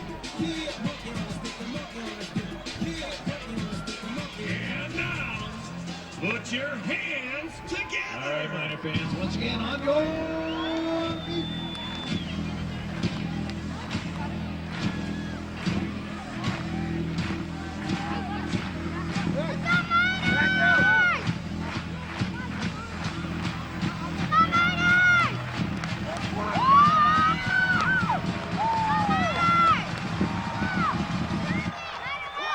and another high and deep into the end zone. Wow. 9 yards deep into the end zone, and the Miners will take the ball at the 20-yard line. So they'll pick up right where they left off on their first drive, and they will begin again at the 20. Where did that kicking game come from, Jim? We didn't see that all the first half. He's darn near kicked the ball out of the stadium twice in a row now. That's Chase Carlson, number 10. And so 1st and 10 again for the Miners. And Pay in shotgun formation. Throws quick over into the right flat. Needs to get a block, some good yardage. Gets close to first down territory. Depends upon where they will mark it as to whether the ball punctuated the 30. That's a good call by Coach Humphers right there, Jim. That quick pass out. You want to stop the blitzing linebackers, throw a few of those screen passes, and they will have to pause. First down. And so the ball right on the 30-yard line, just enough for a first down for the Miners. And this is a handoff, but a tackle 5 yards deep into the backfield will bring up a 2nd down and 15. That looked like Brandon Looper there coming in, making the tackle. 10 minutes to go in the 3rd quarter. Miners trailing 12-0. Jim Adams, Paul Brown bringing you all of the action tonight from Art Hooper Stadium. Thanks so much for joining us. Fakes it to Grimes, now throws long, but throws it out of bounds, incomplete. The intended receiver for Nevada Union was Jake Tilley. And Tilley was well covered on that, Jim. And I think that ball was thrown maybe unwisely into double coverage. Well, Paul, when you think about it for a minute, what coverage tonight on the pass hasn't been exceptional for McQueen? They've been very good on the pass defense. The passes that have been complete have been threaded right into the player's arms. They have been long passes, one to Gabe Humphers, and, of course, that long pass to, I believe it was to Tilley. 3rd and 15. Wraparound draw. Needs to get one more block. First down, Nevada Union. And that's how you counter. And that's how you counter blitzing linebackers. That's a great play. Good call, Coach Humphers. Connor Keith, that wraparound draw, finds a seam, and the Miners come right back up to the ball. There we go. I guess here's the replay. Straight up the middle. Right there, and you can see he's got nothing but daylight. He's one block away from really getting some yardage. Runs past those two defenders. Kyle Kaufman. On the next play, Miners unfortunately lose a yard on the ground gain, and so it'll be a 2nd down and 11. And Pay's going to call his own number, but throws incomplete, just barely over the head of Brock Krause. Good look. Good heads-up play by Josiah. He saw him out there, Jim. He knew what he wanted to do. He just couldn't accurately pass on the run, and just over the head of Brock Krause. So a 3rd and 11. Miners would be well served to pick up this first down and continue this drive trailing 12-0. Krause comes out. Max Talbot is in. And he's going to get hit, and down he goes. That ball, he coughs the ball up on the ground. That was a vicious, vicious sack. Number 78, Kyle Kaufman. He never saw him coming. Josiah slow to get up, but gets off the sidelines. And so that'll make it 4th down with 8:35 to go in the 3rd quarter.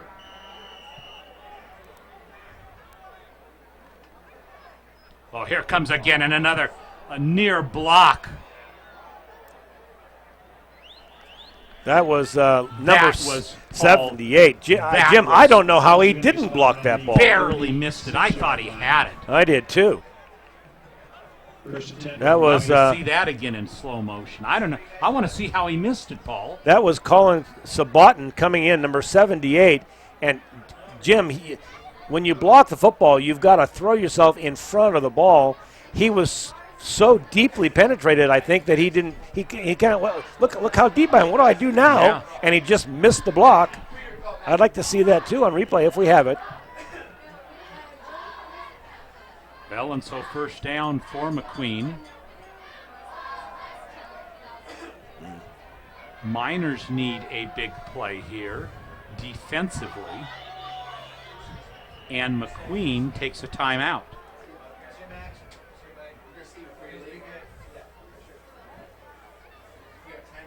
So, Gil, do we have on replay that block? We do not.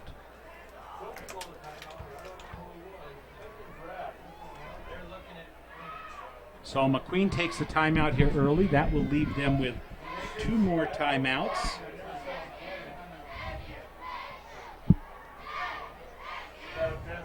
In this contest. And the Miners are in desperate need of coming up with something big. No offensive points for Nevada Union tonight. They may have been shut out in the first half last season, Paul, but I don't remember a game when they were. No, last year's team was racking up points left and right, Jim. In fact, we were talking at the halftime. So unusual to see a game like this that they weren't scoring almost at will. So Stolo hands off to the second man through. The pile moves in a healthy manner forward for McQueen, and that'll bring up a 2nd down and 6. 5-yard gain on play for number 5, Nick Shepard. Nick Shepard again on the carry. Stopped by the Miners, number 75, Jake. 8 minutes to go in the third quarter.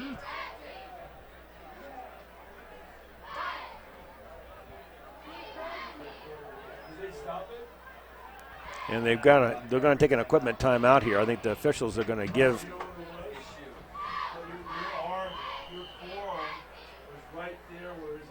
Curran K a chance to get his shoe back on. I think they're ready to go now. So 2nd and 6.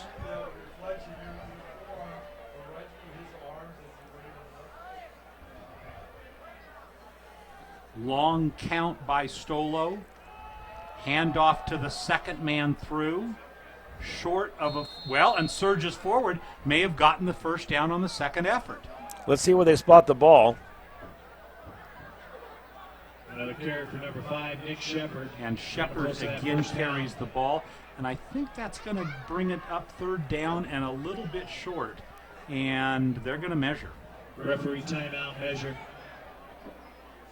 7-13, third quarter.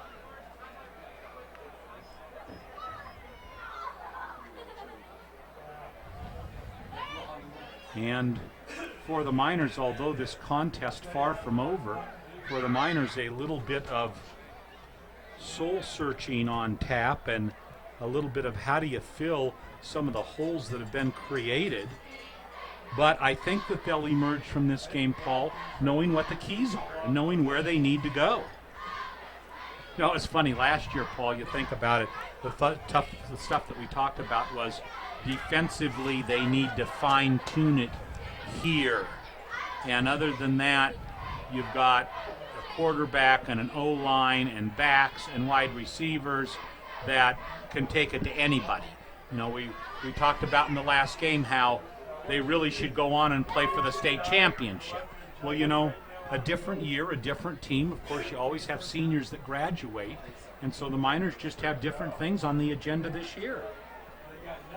And with the young team that they have, we don't want to look forward to next year yet, especially when we're in the first game, but it should be an incredible team next year, especially after they get all this experience. So 3rd and very short.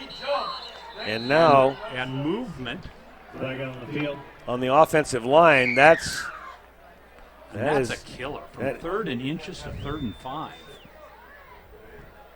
This is the kind of break that NU needs. Let's face it, Jim. If NU was to give up another touchdown, the way that their offense is working tonight, I believe this game would basically be over. They need to make a stand right here. They're still in this football game. It's only 12. They're only behind by 12 points.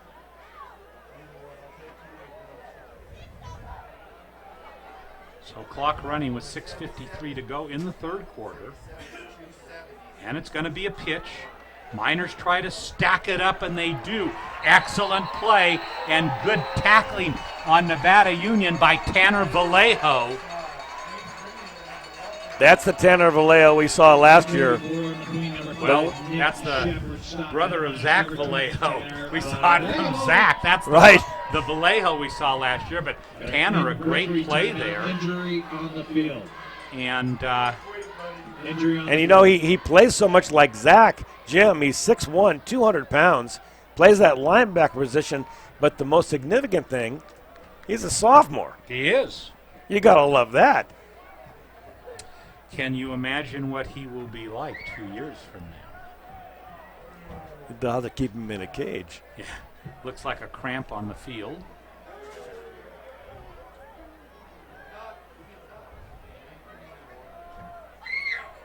Game is slowed down now. Almost to a crawl. Almost to a crawl is right. It's 4th down. We'll see a punt. The Lancers currently have the ball on the 42-yard line.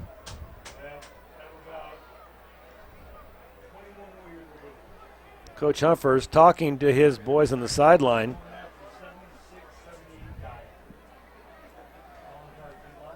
You'd have to say one of the positive things here, Jim, is that Coach Humphers got to be fairly pleased with his defense. There have been a few faux pas, but for the most part, very strong on defense. Against both the running and the passing game, and it better be good because when you get to the likes of Del Oro and Rockland and Roseville, you're going to see some pretty strong offensive games. No doubt about it. And Granite Bay, let's not forget Granite Bay. So that'll bring up 4th down, and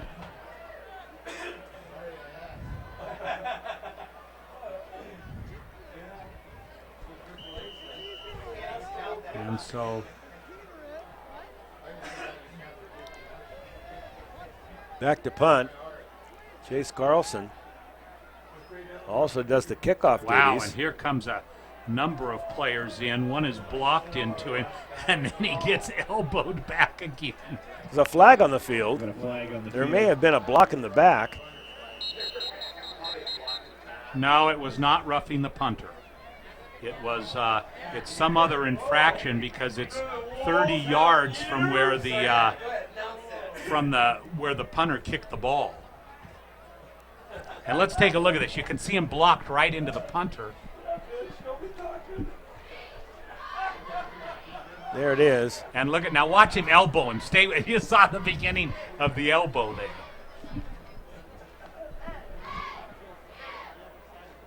And thank God they didn't throw a flag on that elbow. I mean, what a silly foul that would be. Well, and when he threw the elbow, it looked like the kicker had been shot with a shotgun the way he recoiled back.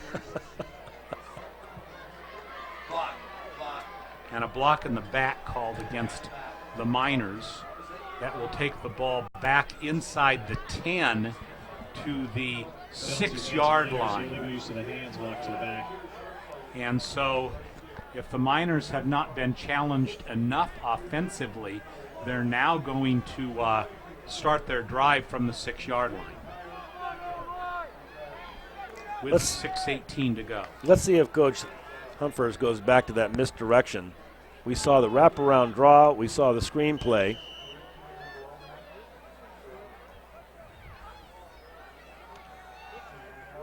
Up the middle. Decent gain by the Miners takes them to about the 10-yard line. In fact, right at the 10. Nice 4-yard gain, 2nd and 6. 6 minutes to go in the third quarter. On the carry for the Miners, number 44, Connor Keith. 2nd down. Keith on that carry. And another decent game. Flag comes in at the very end and was thrown right at Brock Krause. Let's see what we have here. This is an important first down here, Jim. Let's hope it's not against the Miners. It looks like they're going to back up the Lancers. They're heading. Face mask against the Lancers. So that'll help the Miners out. McQueen face mask. 15-yard penalty.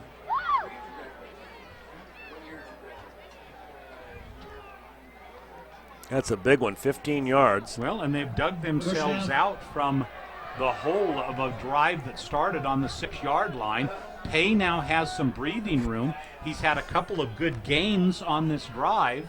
He goes into the shotgun for this first down play. Handoff. Gets away. Nice gain. It's Pay himself. Gets to the 40-yard line for a 7-yard gain. That was a design quarterback keeper, Jim. And the misdirection brought the linebackers to the left-hand side, and Pay showed his running back abilities. So 2nd and 3. Straight up the middle. Looked like Devin Grimes, and it was. So Grimes picks up 2 more of the yards. That's going to bring up a 3rd down Number 26, Devin Grimes. and about 6 inches. So what does Pay come with here? 3rd and short. Miners in desperate need of a first down. Let's stay with what works. Right up the middle. Get Up your the first middle. down. There it is. Gain, That's the breaks into gainer. Open and gets to the 40-yard line, and that is Keith on the carry. So the Miners are finding something soft and fuzzy right up the middle, Jim. Testing between those guards. They're going back to what has worked in the past, and that's misdirection. And the Lancers take their 2nd timeout of the 2nd half. So Connor Keith on that big gain on 3rd and extremely short gets the Miners a first down, gets the Miners into McQueen territory with the ball at the 40-yard line of McQueen. And what the Miners are doing here, Jim, is they're learning how to control the ball. Coach Humphers isn't doing anything too fancy. He's finding some holes that are working. He's going right into the center of his line and asking them to open up holes. All he's asking is for 3 1/3 yards. Let's get these first downs. Let's get ourselves in position to score this football. Then you open it up.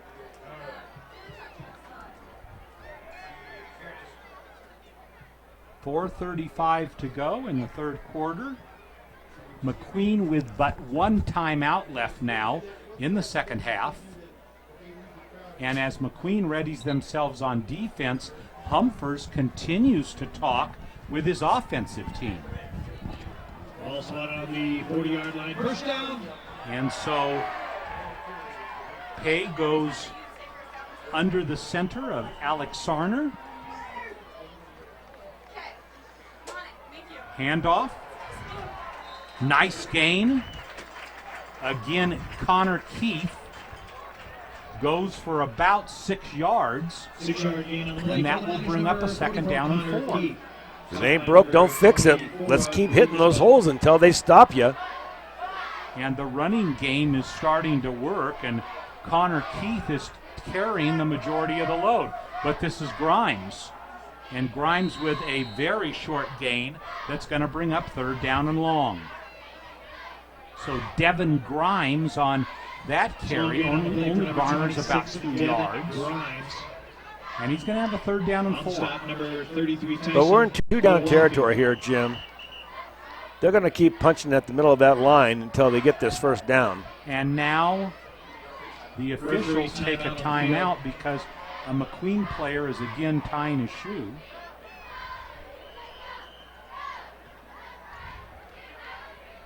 So a big third down play for the Miners.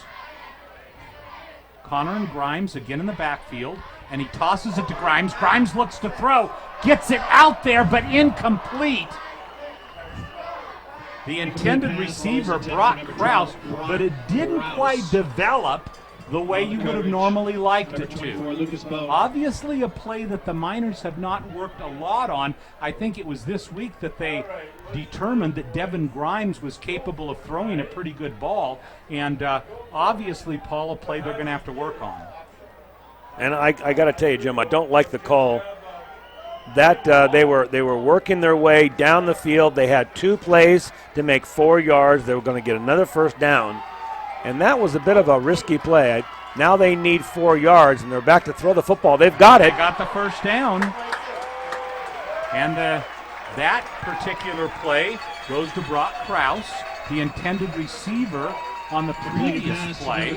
And so the Miners, in spite of the third down incompletion, pick up a first down. First down. 3:20 to go in the third quarter. And that was the first time tonight we've seen a real controlled pass by Josiah Pay. Well executed. Miners with their first sustained drive of the night.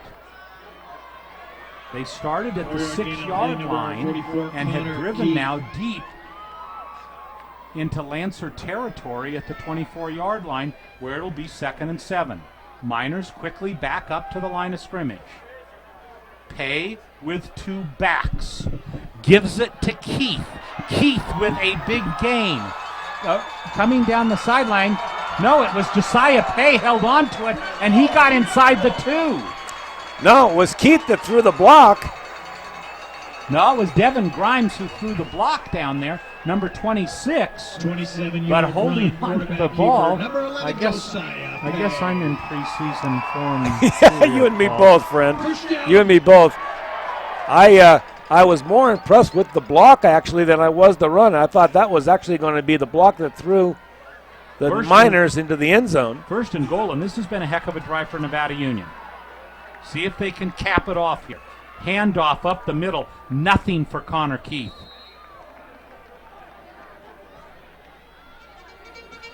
That was a straight handoff over the right side. I believe they're down to what, about the 1-yard line? Maybe the 2.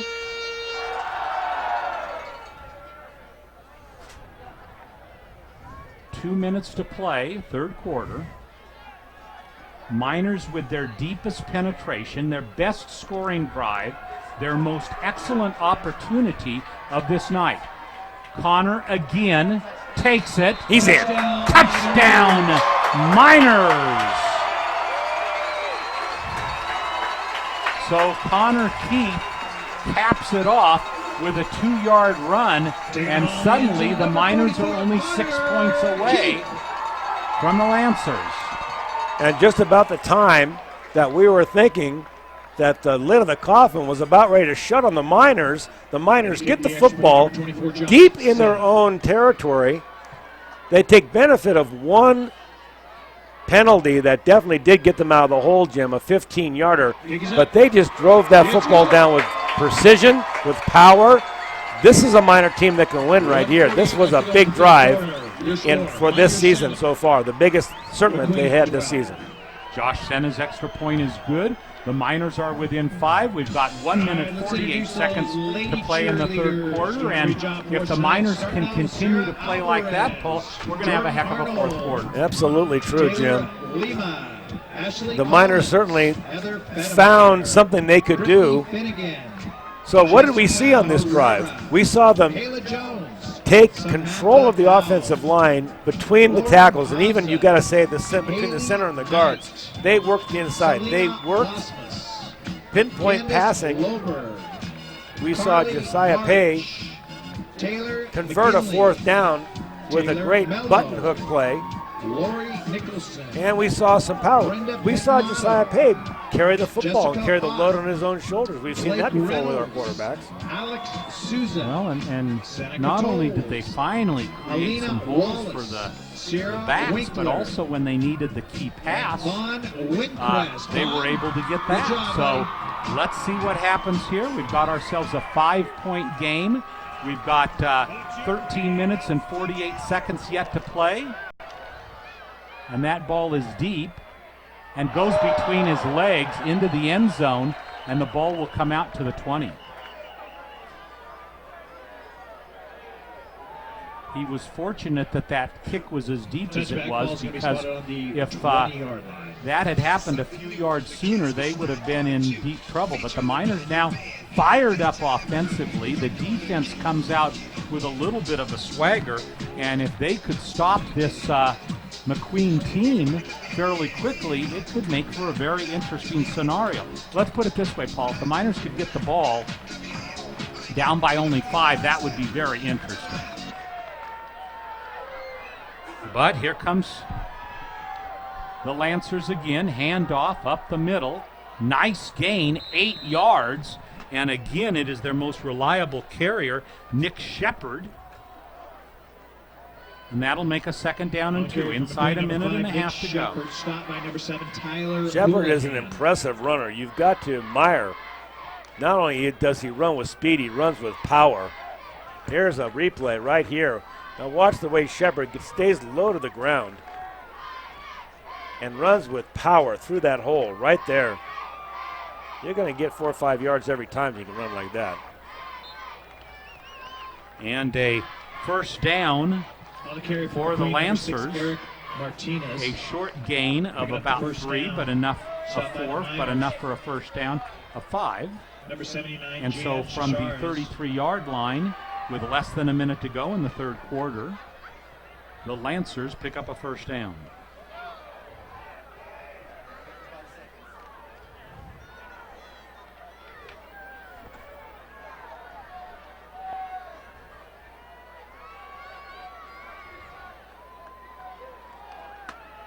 Handoff. Good play defensively. Led by Matt Whitler. A 2-yard gain on the play for number 5, Nick Shepard. And Shepard again with the carry. Matt 3 Whitler, yards. And number 20, Tanner Vallejo. 2nd down.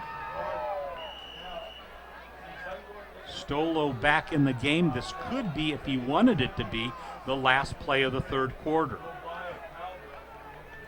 In fact, it will be. The clock within 10 seconds to play. And so McQueen will tuck it in and call it a quarter. Their lead bloated to 12, but then was reduced to 5.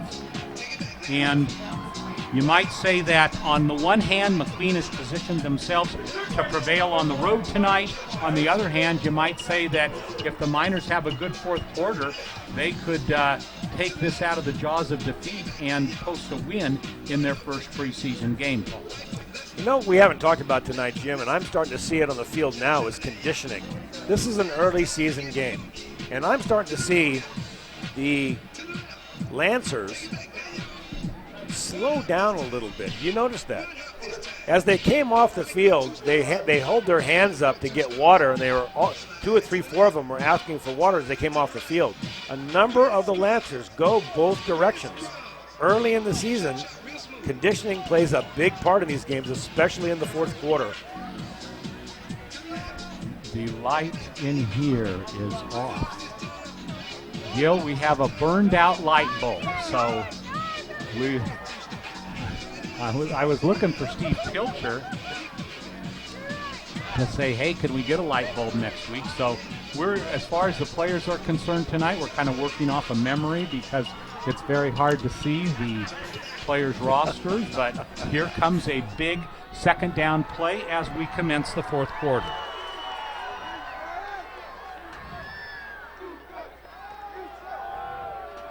Up the middle, flag comes in. It'll be interesting to see what that is. Flag on the field. Could be a hold. Although there was a mass of players there. Holding against McQueen. Holding Big. against McQueen. Number 33, Tyson. And you know, Paul, you made a great point. You know, one of the byproducts of Nevada Union teams is always great conditioning. They're always in great. Coach Humphers has always said, anything even towards the fourth quarter, I think we have the advantage. And you know, as you take a look at it, as the third quarter moved on, you know, the holes were getting bigger, the plays were working better, they were getting more yardage.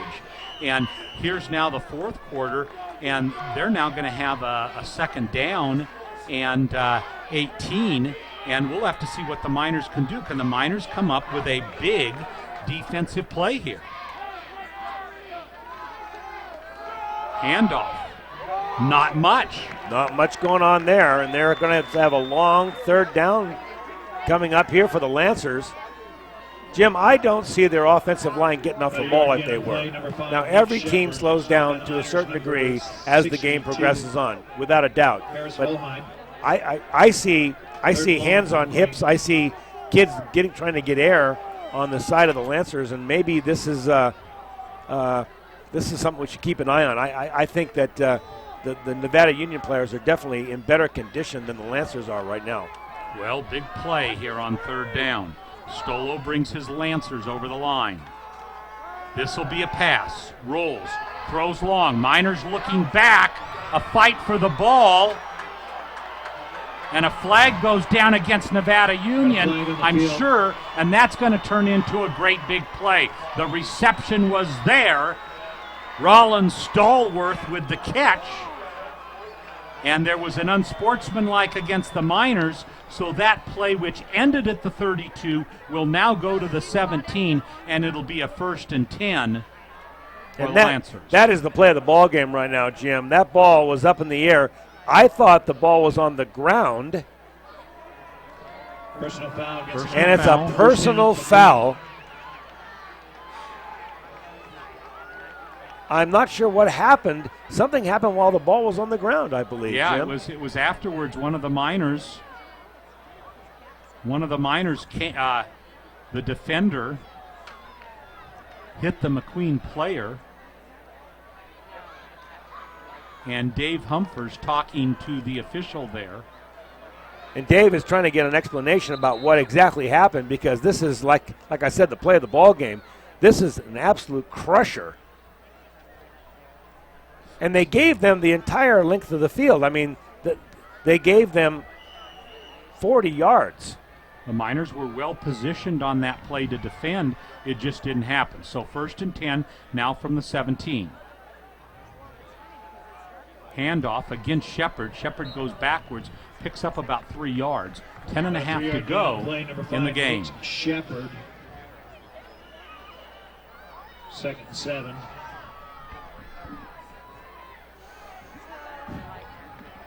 On the stop for the Miners, number 45, Bodie Winiger. Bodie Winiger on the tackle for Nevada Union. 2nd down and 7. Miners need the big play defensively to get a turnover that they haven't had tonight. A little bit of confusion at the Lancers line. Heavy, strong left, but they go right up the middle, and a big gain gets a 1st down at the 5-yard line. And Jim, I am still reeling from that penalty that just crushed the momentum of the Miners. Well, let's take it step by step. The ball should have been knocked down by Nevada Union. Here's a replay, right up the gut. Good tackle there at the end to save the touchdown. And so a 1st and goal from the 5. Up the middle, nothing there for Shepard. In fact, Shepard may have lost a yard. In on the tackle, number 24 for NU.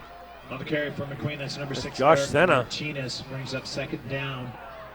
Senna, the senior, we saw him last year. Excellent defensive player. A glimmer of hope here, Jim. Well, in a 2nd and goal from the 5.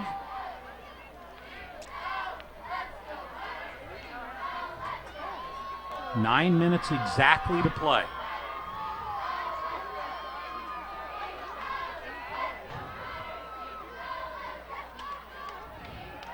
Throws for the end zone, and that should be out of the end zone and incomplete, and it is. So a 3rd and goal now from the 5. Incomplete pass. Ball's intended for number 1, Roland Stallworth. On the coverage for the Miners, number 2, Matt Whitler. Matt Whitler defending. Whitler's had a good game tonight. I couldn't agree with you more. And so the Miners, a 3rd and goal, will need to make their most important defensive play of this contest. Shepard again in the backfield. Stolo under center. He's going to call and he's going timeout. to call his final timeout of the game. He didn't like what he saw there, Jim. He didn't seem to have time to change the play at the line. I don't think he had what he wanted, Paul. And with 8:46 to go, you don't say this too often, with 8:46 to go, McQueen is out of timeouts. Wow. So they have burnt their 3rd. They have none left. And for the Miners, they stand on what will be their most pivotal defensive play of this particular contest. And if they can hold here, then the next one will be even larger if McQueen does not try a field goal. Well, the way he was standing over the ball, it appeared that he wanted to throw the football. He was going to try another one of those corner passes. Basically, the Lancers have 2 plays to go 5 yards. If they can do that, they will take control of this football game, in my opinion. 8 minutes left to play, 4th quarter. The Lancers need to push this ball over. So, as you can see there, Miners defensively ready to roll. Lancers in the huddle and now coming up over the ball. You got to think they're going to go with their bread and butter. They're going to hit the line with Shepard. Single back is Shepard. Toss is to Shepard. Comes wide. Penalty flag is down, and he is short at the 2-yard line. But I believe we had a penalty flag come into the play. It's a hold. Holding against the Lancers. Big penalty. That's going to push the Lancers back now. It's going to be 3rd and 15. 3rd and goal. 3rd and goal. On about the 15-yard line. Let's take a look at that. We have and look that in the on middle replay. there, Paul. That's where the hold came from. Let's see if we can see it. There it is there over to the left of your screen.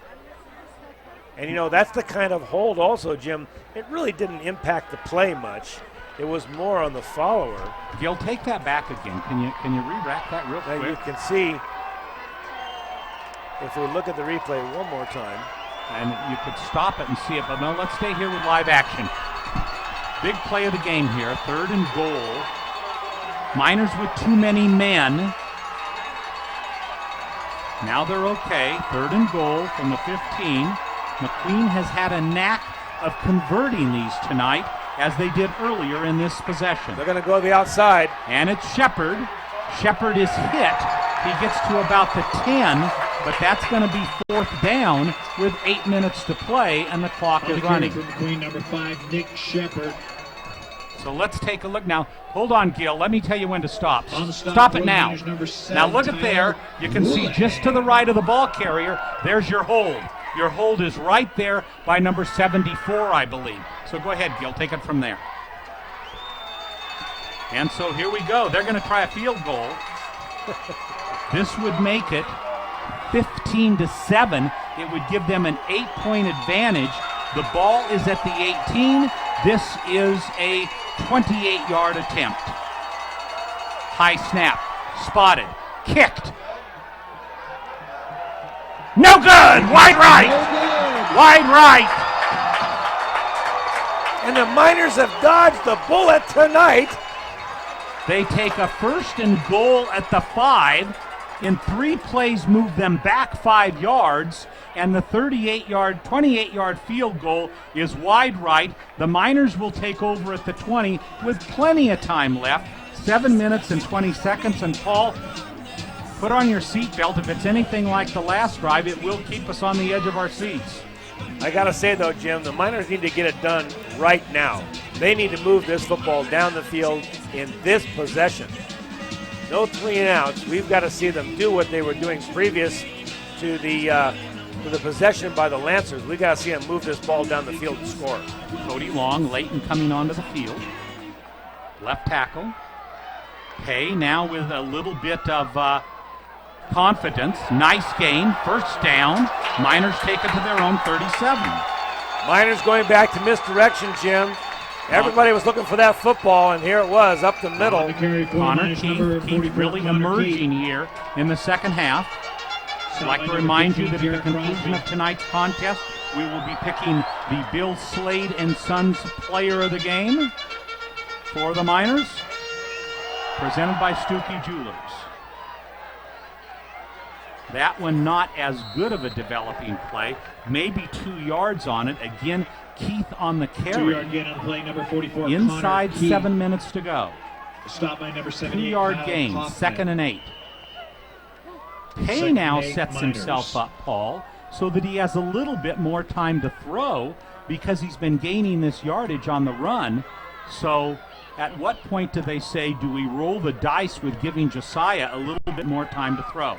Under center. Handoff again, up the middle. Nice gain, gets to the 45-yard line. Tanner Vallejo with the carry. Great second effort by the sophomore. You got to love it. Tanner Vallejo taking that football. He was hit at the line of scrimmage, Jim, and just kept bowling his way forward, all 200 pounds of him. 26, Devin Grimes. You can bet Coach Humphers is going to go back to him again.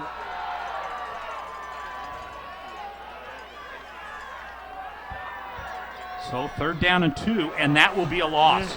That'll be a loss of 2. I believe that was Devin Grimes on the carry. It was, and that will make it a 4th down and 3. 5 minutes, 46 seconds. What do you do here? Your coach, Humphers, you've got a critical 4th down and 3. You give the ball, you can't give the ball back here. I would have to say you punt the football and let your defense get it back for you. I say we see a Josiah Pay short pass. 2 backs, or will he try to pull him off sides? No. And that will get nothing. Nothing but a turnover. So Josiah kept it himself, but he had nothing to 42-yard line. Look at, and the Miners turn over the ball with 5:19 to play at their own 42-yard line. That looked like an option play, Jim. It just didn't develop. Yeah, it just didn't develop. It was a reverse spin. Josiah coming to the left-hand side, and there was so much penetration, there's just nowhere to go. Now, and I like the way Coach Humphers, I don't want to criticize his play calling tonight. I don't. But wouldn't you rather have a punt and have this team down inside the 10-yard line? This is the team you just held 5 yards for 2 plays.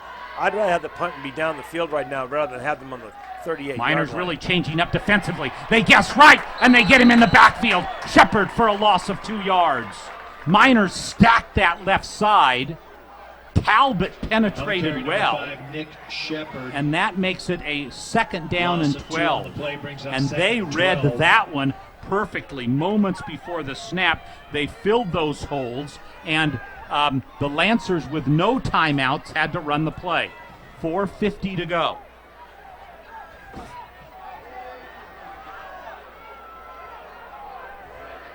Stolo with Shepard as his single back. Back to pass. Throws. Incomplete. And that's just what the Miners wanted. An incomplete pass stopping the clock. And it sets up a 3rd and long for the Lancers.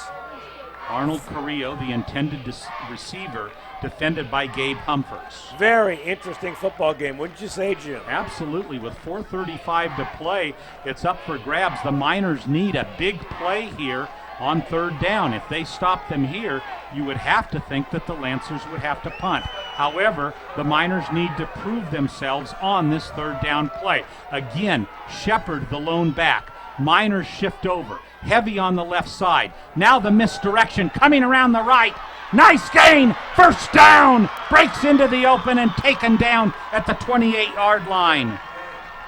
31 on the Houlihan kick, making the 31, shoestring Arnold tackle, Carrillo. saving the Number touchdown. 7, Tyler Houlihan. I think picking up that the play first down. completely caught the NU defense off guard, not expecting that. It's the first time we've seen that look all night from the Lancers. And the Lancers ran on that strong side on the last play. This time they take it to the weak side, and the Miners had set up on that strong side. So a 1st and 10, 4:10 to go in the fourth quarter. Miners really in need of a turnover. But instead, a big gain, and again, the Lancers are deep in Miners territory. They are at the That's number 5, Nick Shepard. 16-yard line. Shepard I'll tell you again what, carrying the load. when you need someone to carry the load, this guy Nick Shepard can do it. That was all Nick Shepard. Staying on his feet, spinning, using his strength, using his speed, getting away from the defenders.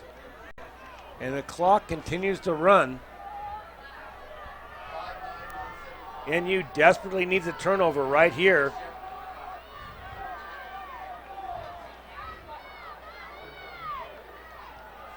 Shepard again. Not much of a gain. 2nd and long. Miners will have to, at some point, start to use their timeouts. Max Talbot coming in. Strong Max. We've seen him grab ball carriers in mid-stride and throw them backwards. That was one. And that is the first timeout. So the Miners have taken their first with 3:24 to play. It'll be a 2nd down and 9. We need to start talking about a player of the game here, Jim. NU player of the game. I'm going to let you call it here the first week. There's a number of candidates in my mind. Let's see how the final 3:24 rolls out. Who are your nominees, Paul? I thought I was going to give this to you to do here, Jim. Well, I can do it too. I think that there are several players that have had a good game. Devin Grimes has played well. Connor Keith has played well. Matt Whitler has certainly had some strong plays. Josiah Pay. And I think it's been a good coming out party for Josiah. Absolutely. We appreciate Spooky Jewelers making those for us, and beautiful acrylic plaques. And so here's a 2nd and 9. Probably McQueen content to keep it on the ground. Strong left side, and that's where the pitch goes. And it's Shepard. He tries to turn the corner, but he's bulldozed down at about the 13-yard line. And that should bring up a 3rd down and 5. Clock running with 3:10 to go. Stop by the Miners, number 8, Hank Humphers. Miners with 2 timeouts left and a huge 3rd down play. And the Miners, they're checking the clock. They have not said, and the Miners take a timeout. So with 3:05 to go, Field Miners. Nevada Union spends their 2nd timeout. Very good move by Coach Humphers. He needed to get that clock stop. Nick Shepard going around the left side that time was thinking staying in bounds and did just that. The clock was winding down. Beautiful night here at Art Hooper Stadium. Wonderful temperatures in this 0-week game. Season starting earlier than usual. Usually on Labor Day is the scrimmage between Nevada Union and Bear River. Well, 1 week before Labor Day, here they are playing McQueen from Reno. Next week it'll be Ponderosa on the road. Of course, we'll be there for that contest. Paul and I will be with you in, I guess, what we'll call week 1. And then the following week, the big rematch, Nevada Union at Monterey Trail. And that contest should be an excellent game. Monterey Trail trying to avenge their loss in the Section 1 championship game last December at the University of Pacific. So here we go, 3:05 to play, 3rd down and 7. 2 men in motion, left side strong again. There's the pitch to Shepard. He's met close to the line of scrimmage, not much of a gain. and it's going to bring up 4th down. And who made that hit, Jim, at the bottom of that pile? 2 players. Again, Max Talbert is in there to stick his head in there, and I believe also number 24, Josh Senna. That was a big play, but unfortunately, Coach Humphers is going to have to burn another one. Timeout. Yeah, his last timeout. Neither team has a timeout left, and it's going to be a 4th down and 6. So a big play coming up here. And their kicking game having faltered miserably tonight, McQueen now faces a 4th down decision with 4th and long. If they fail, the Miners will have one last try to win this game. If they succeed, the game is all but over.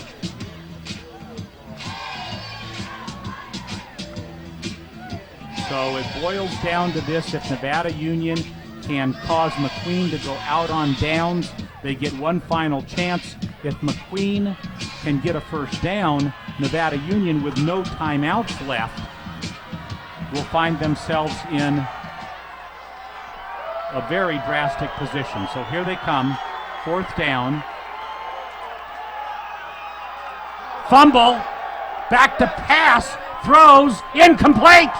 So the Miners will have one more shot at this game. They're going to have to go with no timeouts, with 2:49 to play. And Josiah Pay is going to have to pull the rabbit out of the hat.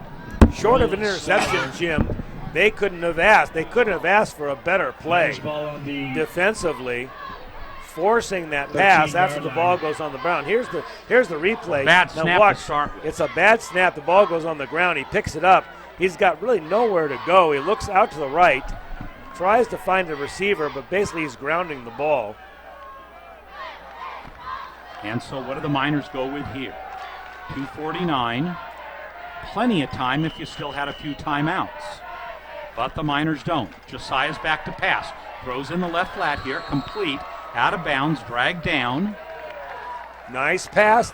And Brock Krause with a reception there. Well-placed pass. Excellent execution. Brock Krause. You got to like Josiah Pay's arm. 2nd and 3. Miners with 80 yards to go to claim this game. It boils down to this: the Miners score a touchdown, they will win. If they do not score a touchdown, McQueen will win. But there's 80 yards between victory and defeat. Back to pass. Plenty of time to throw, and he's knocked down.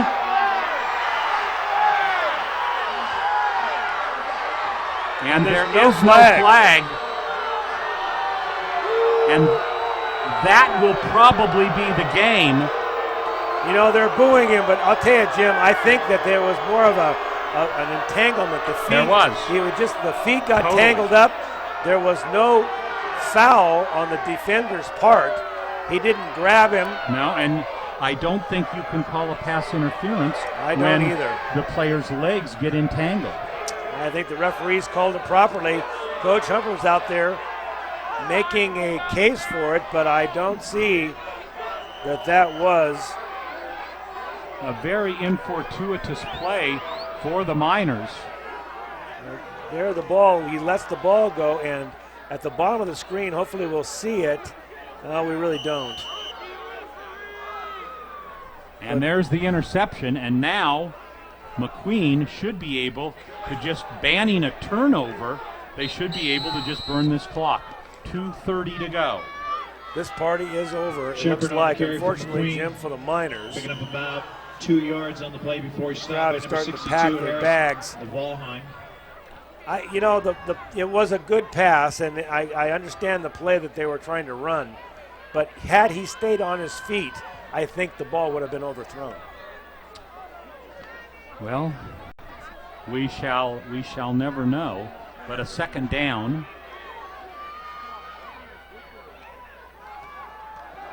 Gonna pass. And it'll be a quarterback keeper. And a nice gain for looks like a 1st down, depending upon where they mark it. 1:53 to play. Quarterback keeper on the play, number 2, Kristen Stolo. And that will be a first down. So Vallejo. unless there is a turnover, Nevada Union will suffer their first loss of the season. And they would best be served just to take the kneel right here. They'll have to run off a couple more plays, but they hand it off.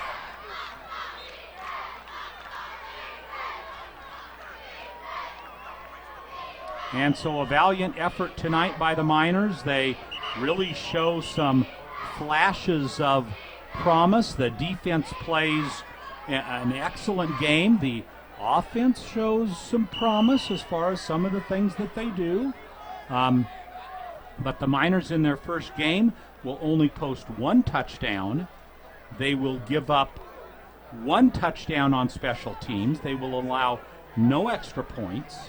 But McQueen will leave Nevada Union with what appears to be a 12-7 victory. We are inside the last minute. Handoff. Hanging on to the ball.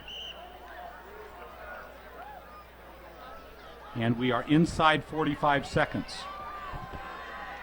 On a carry for McQueen, number 5, Nick Shepard. And that'll bring up a third down. All McQueen needs to do is kneel down now, and this game is over.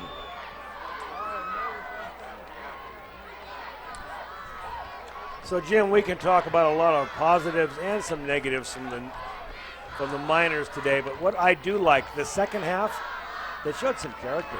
They did. They came back. They mounted a drive, and unfortunately, it really boils down to one long penalty. And so McQueen comes to Nevada Union tonight, and they sweep all three contests. They take the freshman, they take the JV, and they take varsity by the score of 12-7. The final is in from Grass Valley. Nevada Union has lost 12-7. Our touchdown productions, our Bill Slade and Sons player of the game will be Connor Keith. Connor Keith with some big gains tonight, offensively playing very well, especially once he got his legs under him. And so Connor Keith will be the Bill Slade and Sons Trucking player of the game. And there you see the two teams shaking hands.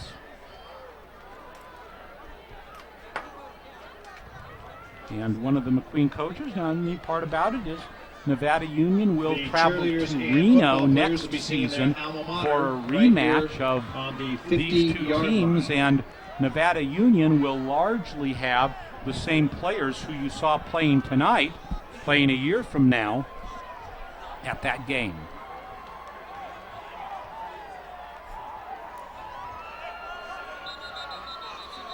So the Miners come away at their first home game losers, losing 12-7. McQueen has to feel very good about their trip to Grass Valley. Just as the Miners have some work to do, I think that that McQueen also has some stuff to do. Some things to do. Stuckey Engravers, brought to you, created by Stuckey Engravers.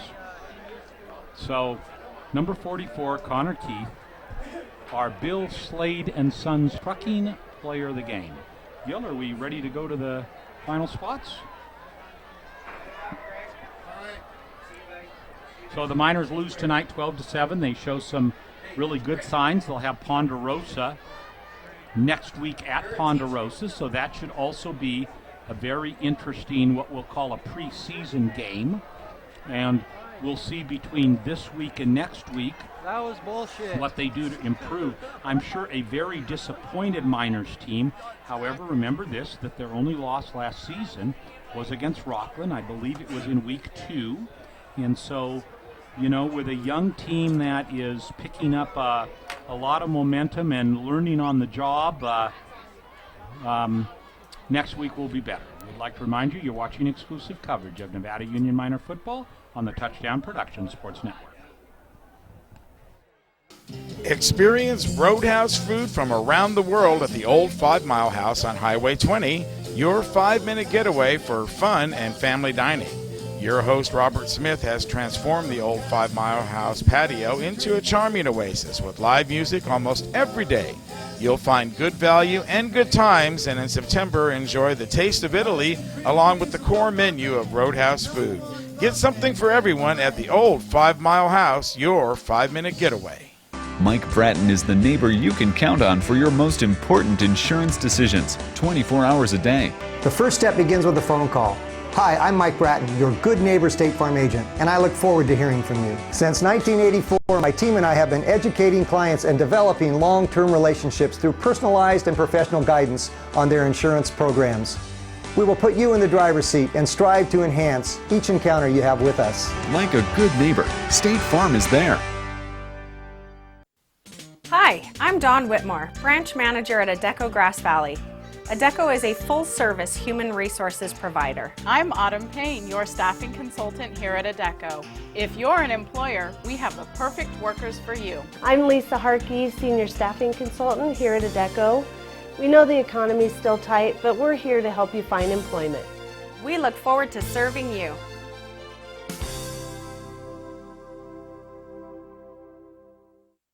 Hi, I'm Larry Ingersoll, Chief Title Officer and Manager of Placer Title in Grass Valley. Welcome to Placer Title's new office at 380 Sierra College Drive, Suite 100, Grass Valley. Placer Title's been in Nevada County since 1995 and has supported all the local athletics and especially minor football. So remember to look for Placer Title at our new home on Lytton Hill near Sierra College at 380 Sierra College Drive, Suite 100, Grass Valley. And by Seaford Physical Therapy. John Seaford has over 20 years of experience with the human body, and as a clinical expert in manual therapy, John knows how to help your body repair itself and is dedicated to making you whole again. Whether you are require rehabilitation for a sports injury, the staff at Seaford Physical Therapy is ready to help to make you well. They accept most insurance plans and are conveniently located near Nevada County Fairgrounds on McCarthy Road. Seaford Physical Therapy, proud to donate their time as physical trainers for the Bear River Bruins football program. B&C is your neighborhood home and garden center for both builders and consumers. They carry everything you need. In their garden center, you'll find a complete nursery along with expert advice on trees, shrubs, perennials, and garden enhancements. They're open 7:30 to 6 Monday through Saturday and 8 to 5 on Sunday. So start right, start here at B&C True Value Home and Garden Center in the Fowler Center, Grass Valley. Your car or truck is an extension of your personality. Chuck Cavros knows this, so Top This delivers truck and auto attitude every day with in-store displays featuring thousands of products from WeatherGuard, DZ, bracket truck racks, along with a large selection of aftermarket performance products, all from the top manufacturers. So give your car or truck the attitude it deserves at Top This Truck and Auto Accessories. Gold and silver are more important as a part of your investment portfolio more now than ever before. There's inflationary pressures. China alone could push the gold price more than double from $1,000 to $2,000 an ounce. Hi, my name is Jason Hommel and welcome to the JH Mint. Here at the JH Mint we have all sorts of gold and silver. We have about 200 ounces of gold. We have about 20,000 ounces of silver or more in stock. We also assay or scrap gold jewelry and placer gold, and we will be here for all of your gold and silver investing needs Monday through Friday, 10 a.m. to 5 p.m. The Hauser family reminds you if it's round, rubber, and it rolls, then you're sure to find it at Plaza Tire and Auto Service. From regular car and truck tires to small specialty tires for your trailers and golf carts, you can trust Plaza Tire has the tire for you. They stake their reputations on it every day. Plaza Tire and Auto Service. Auto repair done on your schedule, not theirs, in Penn Valley, Nevada City, and in Colfax. Walker's Office Supplies. Mike Anderson and his family at Walker's Office Supplies specialize in ways to make your business and home become more efficient. They carry thousands of products, from printering to pencils. You can shop in the store, order over the phone, or on the net at walkersgv.com, and they'll deliver it usually in just one day. Walker's Office Supplies, 535 Main Street in Grass Valley. And by Touchdown Productions, We begin our 14th season of presenting only the best in local sports. Jim Adams here, along with Paul Brown, saying thanks for tuning in tonight. Be sure to join us next week. Football is back every weekend on your NorCal Game of the Week. Next week, the Miners, as we mentioned, travel to Ponderosa to meet the Bruins.